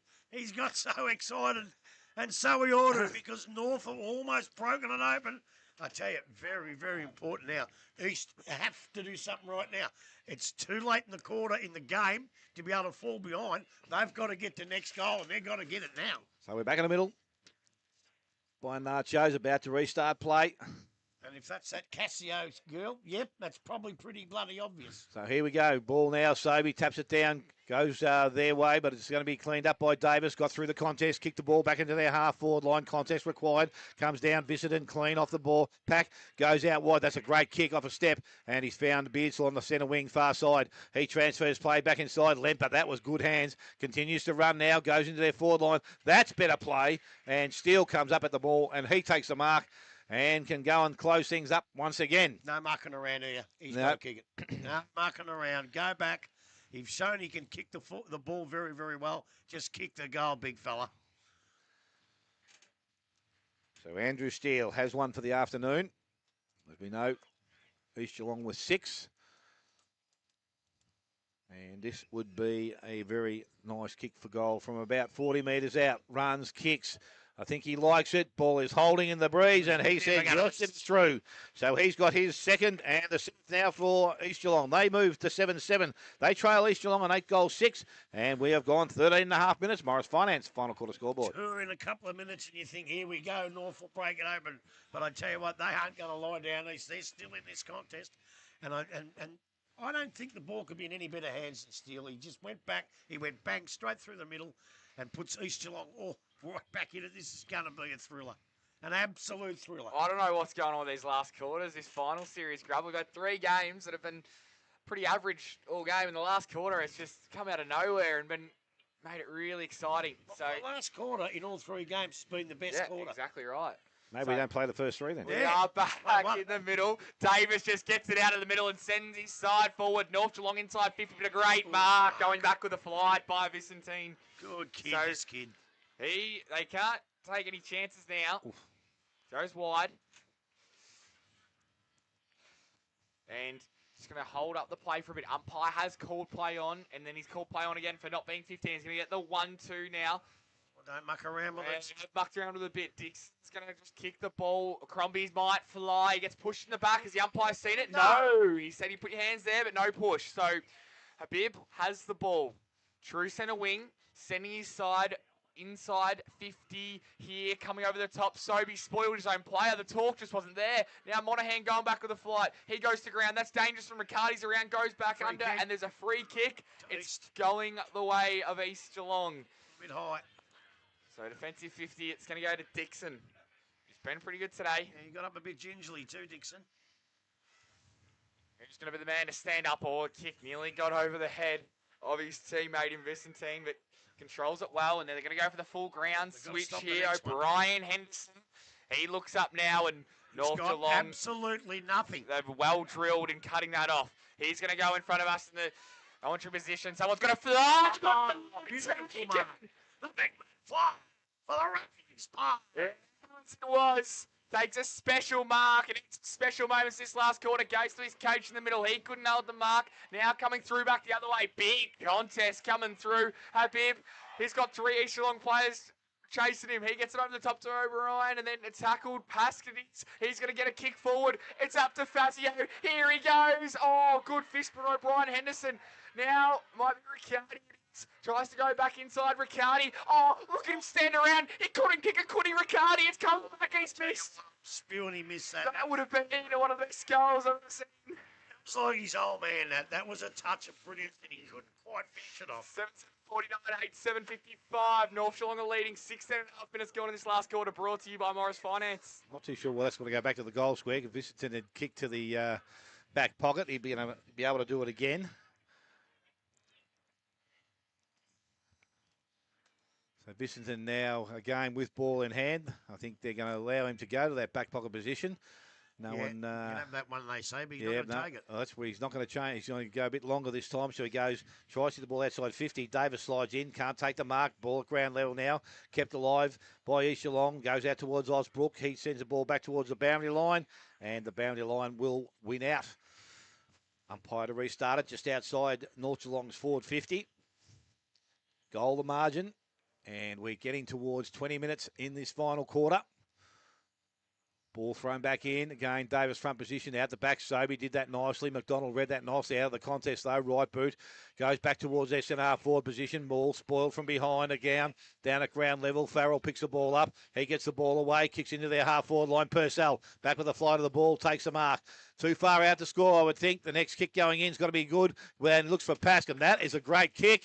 And Cooper Pask. And he is about 40 metres out. Almost directly in front of goal.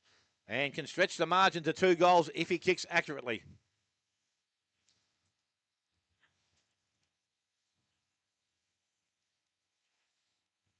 I just said Grubby can take the time he needs. Oh, yeah. Take as much time as you want, son. He's gone back a long way here. He's gone back the length of the Flemington straight. Yeah, he's looking, getting some momentum up here. Maybe a bit weary, wants to get the momentum up coming in. Cooper Pask, 1 goal for the day. Cooper Pask, 2 goals for the day. Talbot's line, and he has got his second. Cooper Pask with 2. North Geelong to 9-7. They lead East Geelong 7-7. And 18 minutes gone. Morris Finance, final quarter scoreboard. Gee, that was cool, wasn't it? A second semi. There's not much in it. There's the pressure's on, the tackles are being laid, and instead of just kicking it like a lot of players would do, he just slotted it nicely straight into the arms of Cooper Pask, and he didn't let him down, and he's been very good. He copped a heavy one early, but he looks like he's back on his feet and fit as a fiddle again. Now, come on, East. You've got to do something to come back now, East Geelong. It's over to you, East Geelong. I'm looking at the midfield. I'm looking at McIntyre, looking at Crombie, looking at Sobey, looking at Ellis. Ball is up now. Davis and Sobey. Davis wins it down, coming through Swennerson, but a great tackle from Ellis. Not paid holding the ball. Now wrapped up is McIntyre, and we're going to have another stoppage in the middle of the ground. I just reckon Big Davis has got back on top of Sobey a little bit.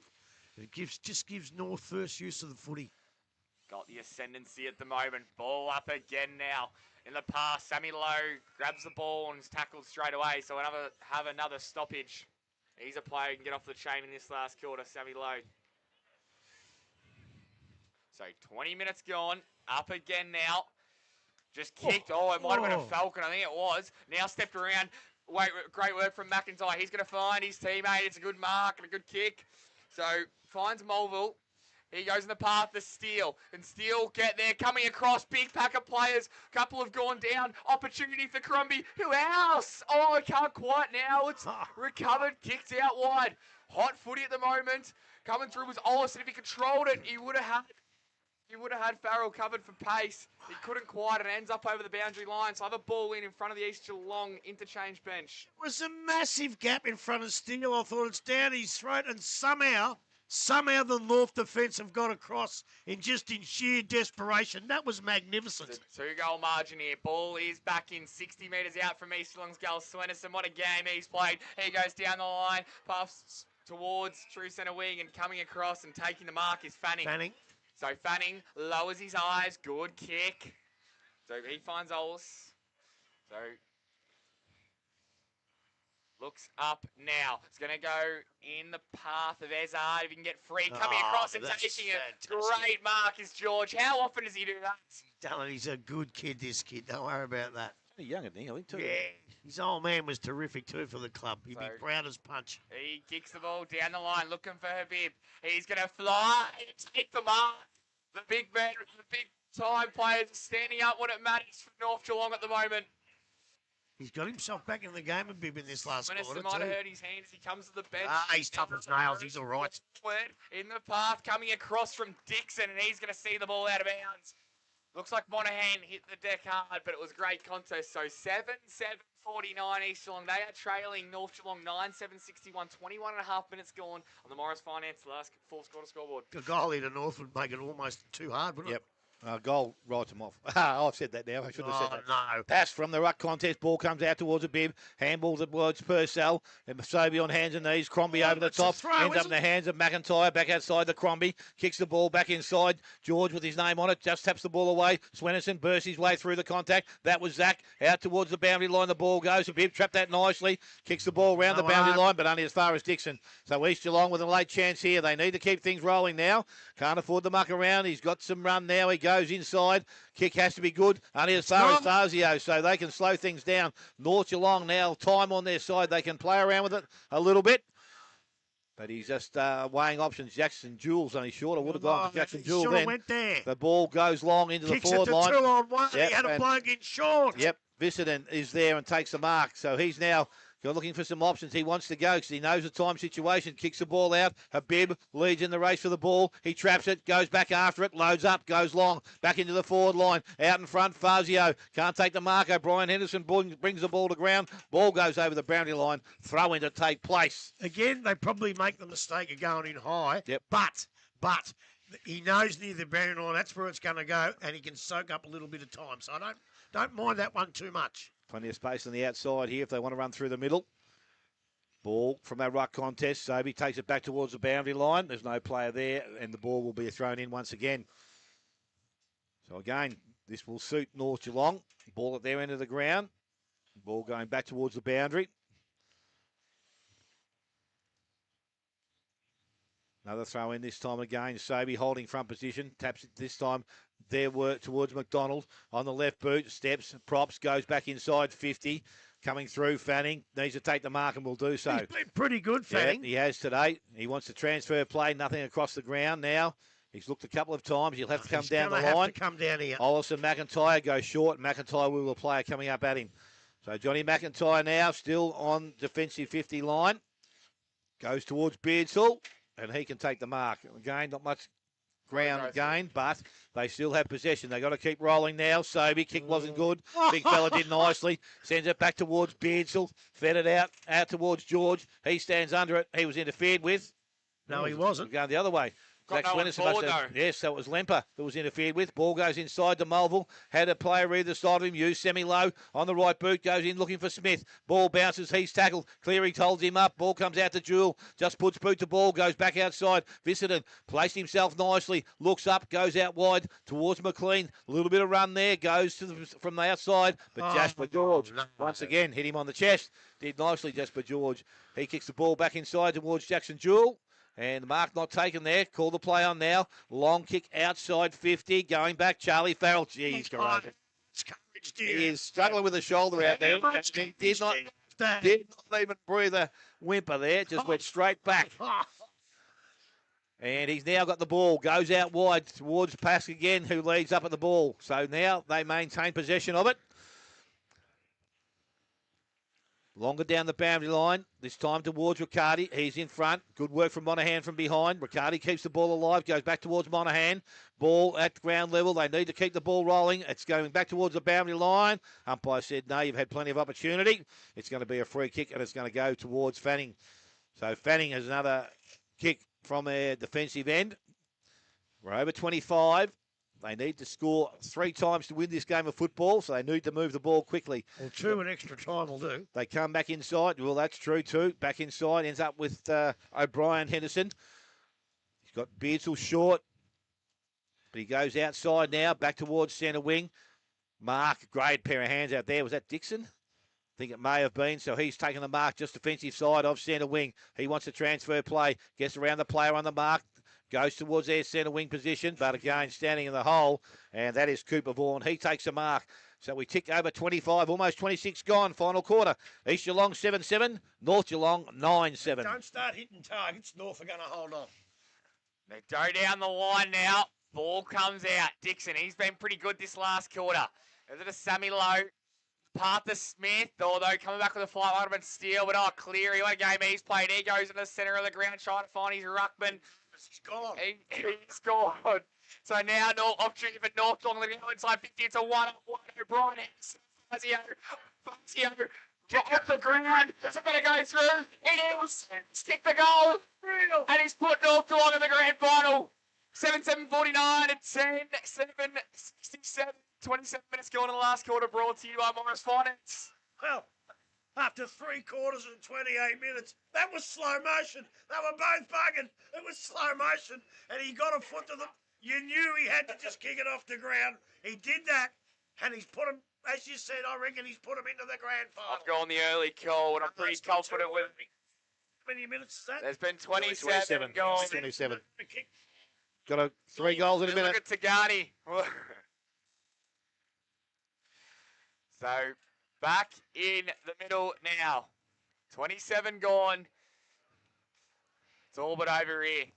Then they're going to be quick. I've been something to say about who's going to send them inside forward. 50 pass, 2-on-1. Fist over the top from Dixon. Coming forward out of the path. Habib again. Here's a massive. It's going to be a shot from 60. It's going to land in the lap. It was Riccardi. Couldn't quite cover the ball. He keeps it in. That's the umpire going to see it. He's going to say, give it to me. So, we're going to have a stoppage. 10 metres out from the North Geelong goal. And it's up the wrong end of the ground. Geelong supporter. Looks like they're in a little bit of trouble. And finals hoodoo is continuing for him. Gets it down now in the path to Swenison. He's played some sort of a game. He paddles the ball to himself and then loses it. Beards all over the top. Look at Swenison. He just keeps going. He's like a cow with a cup of tea. He gets tackled and then creates stoppage. And he's one of the great players out there right now. 7-7-49 to 10-7-67. 28 gone in the last quarter. He's shaking his hand. He's limping. You nearly bring him off. So the ball now from that ruck contest. Davis tries to force his way through. Beardsley has it. Tries. He does the same thing. He's tackled and brought to ground again. Well, the siren has sounded. Siren has sounded, and North Geelong are into the 2025 grand final. They have done that very well this afternoon. 3 quarters of some hotly contested football, but they were able to break it open in that last quarter. So, as I said, goal kickers for the day, for the winning side, John Fazio with 3, Pask with 2, Davis with 2, 1 each to Riccardi and Seros and Cooper Vaughan, and for East Geelong, 2 each to McIntyre and to Steele, 1 each to Beardsall, Ezard and Ellis. We're going to take a short break, come back, and Grubby will tell you exactly what happened here in that final quarter. Oh, well. I'm not sure what happened. You've been listening to 94.7 The Pulse, your home of local football.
Welcome back, and we've been lucky enough to have Tommy Swinnerson join us here this afternoon after North Geelong's fantastic win. It's Tommy, it probably took after three-quarter time. It was a bit of a dogfight out there, but the last quarter you were able to break things away, and I suppose with one short on the bench, the work from all the boys was exceptional work to get to this stage. Oh, mate, that was a battle and a half. I tell you, it was just contest after contest, but we knew that was going to be the case. It just when they were going to break, and they kept coming and coming and coming.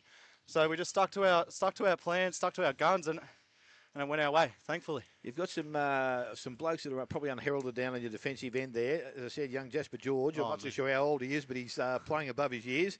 And even blokes, as I said, probably Benny O'Brien probably need a big part in the game, but just to be able to hold things up for him down there, they're important to your club this year. Yeah, mate, that's the first time Jasper's played backline before, so he's going all right down there, isn't he? Where did he play his junior football? Where did he play his junior? He played Bell Park, I think, forward. Oh, okay. Yeah. So that's good. Now, your own game, mate, you seem to be able to keep finding the ball. You're still a bit of a bull through the middle of the ground, and you're probably still one of the better users in the competition, mate. But again, probably with the smaller forward line you had today, probably the lower option. We've been talking about it most of the game. You went in high a couple of times, didn't give Fazio a chance, but every time the ball went in low, even your missed kick, coming low, and he was out in front. Yeah, absolutely. Well, Rico, we talk about getting it in messy, and I think that benefits us with Oscar, Vorney, and Terry down there. Just getting it in, making a run around, make it ugly, and it seems to work for us. So, mate, listen, you've got the rest. You obviously need it with that lead poison in your foot. Charlie Farrell will need it. Yeah, absolutely. Well, gee, he cops them every week, Charlie. But look, you blokes haven't had the rest. You've had to play right through. So I would have thought 2 rests for each wouldn't have been good. I think it might be good for you blokes as long as you handle it properly. Nah, it's needed. It's definitely needed, but we'll keep doing what we do. Mate, thank you very, very much for coming. I know your teammates are waiting for you. They're probably singing the song without me, but cheers. And good luck, mate. Good luck for 2 weeks' time. So that was good for Tommy Swinnerson to make his time there and making himself available to us. As I said, it's probably a little bit harder, and I can understand wanting to be inside with the rest of the side after a tremendous win there. As we know that after half-time, Lukey Parker took no further part in it, and that will probably give him now a good opportunity to get himself right for 2 weeks down the track. Well, at his age of Corky, he might not come back, Well, I think if he does the right thing over the next couple of days, that'll be the important thing. As I said, he needs to get some ice on it for a start, and then obviously some movement back into it from there. But I think he will get that done. Your thoughts again, probably Grub, just in that last quarter, they were able just to open the game up a little bit, weren't they? I reckon it must have been about 4 or 5 minutes into the last quarter. I thought they just looked like they might be going the better and can outlast East, and they did. East did get it up there a couple of times and looked dangerous, but they finally, North went in the way Tommy just said they wanted to go in, the way we were calling for them to go in. And it just gives Fazio a bigger chance when the ball's coming in, what he called messy, which is probably right, low, flat, and the ball hitting the ground. Because in the air, they were just not tall enough. But through the midfield in that last 10 or 15 minutes, Davis, I thought Davis won really, really well early. And Sobey fought back. He fought back hard, but just towards him, and they got Davis. He nearly fell over just from sheer exhaustion at one stage. But he kept pushing the ball forward. He gave him use. The bloke we spoke to, Swinnerson, I tell you, in that last quarter, Mitch and Bibb came good and had a great quarter, and all of a sudden they were come from everywhere. But the big thing was, with the potency of the East Geelong forward line, you've got to give credit to the North Geelong back line. Cleary, O'Brien down there, all of those blokes down there, Zach Swenson, all of them, they just, a couple of times off that big paddock in front of them, he's easy. But they got there somehow. They just willed themselves. As I say, we always said it wasn't a classy game, but that's what we've had all finals, and I think that's what we're going to continue to have. So that's how you're going to win a grand final, the way North come and won the semi today. That's probably well put, Grub. As I said, you've got to have a defensive plan to your game. And I said, you've got some big, tall forwards and blokes that have kicked goals during the course of the year with Ezard, Smith, and also Steele. They were going to be up against it, as I said, but they handled themselves pretty well back there. As I said, Cleary was exceptional back on Smith. Again, Smith kicks 4 goals, and he changes the game, the complexion of the game. If he kicks straight, yeah, he does. So then Cleary gets the points because he didn't kick. Yes, yeah. So it's one of those situations where you look at the game and think, well, he probably didn't have too many more chances than that, though. No. And the chances that he did have were when they went in really well. Yep. And also credit to Cleary pushed him out because even that one, it was from 55 probably, and then 2 out there from nearly beyond 50 as well. So not easy set shots to have, which is a credit to the defender. They're going into a final next week. against the winner of tomorrow's game with 5 consecutive finals lost. Is it going to play on them? Did it play on them today? I don't know whether it did early, but when you get to that stage when they're in the clutches and you need to win the game of football and you can't get things happening for you, it's definitely going to have some mental scars. It definitely will. Do you say to yourself, "Oh, not again"? Well, I probably think that will be something that will be addressed fairly quickly. Let's just forget about what's gone on today. Again, we weren't good enough. We have got a chance to rectify our situation. They do take on either a Belmont Lions or a Bellpost Hill next week, depending on how that goes. They're going to have to reset because, as I said, they played some good football, but I've seen East Geelong play better football. Yeah, so have I. Well, I've seen North as well. But yeah, so you're only as good as the opposition lets you play. I want to stay on that point. You said, "Oh, well, we'll address it." After 4 finals in a row, before today's game, don't you think they would have addressed that already at some point? Oh, well, you would have put it back at the end of last year. You wouldn't have started it with it this year with the thought if we get there again. Because what about this morning? Well, again, I don't know whether you would have brought it up. You don't want to put the thought back in your mind before you even go out there and play. You're better off just to go out and start things off.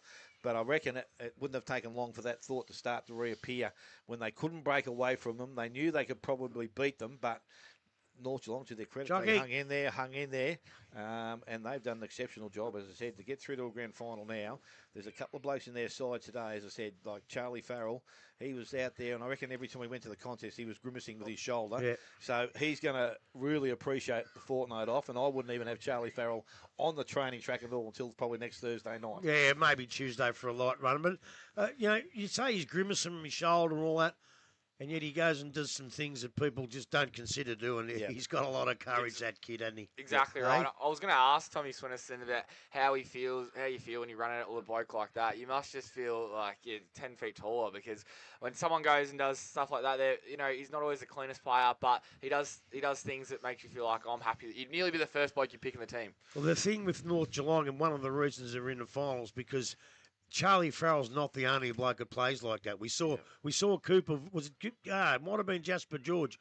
Would have been in the morgue with Evans if he had hit him last week. Yeah. Didn't deter him. Kept going back with the flight of the ball. They've got more than one. They've got a lot of kids and a lot of blokes who don't care about getting hurt.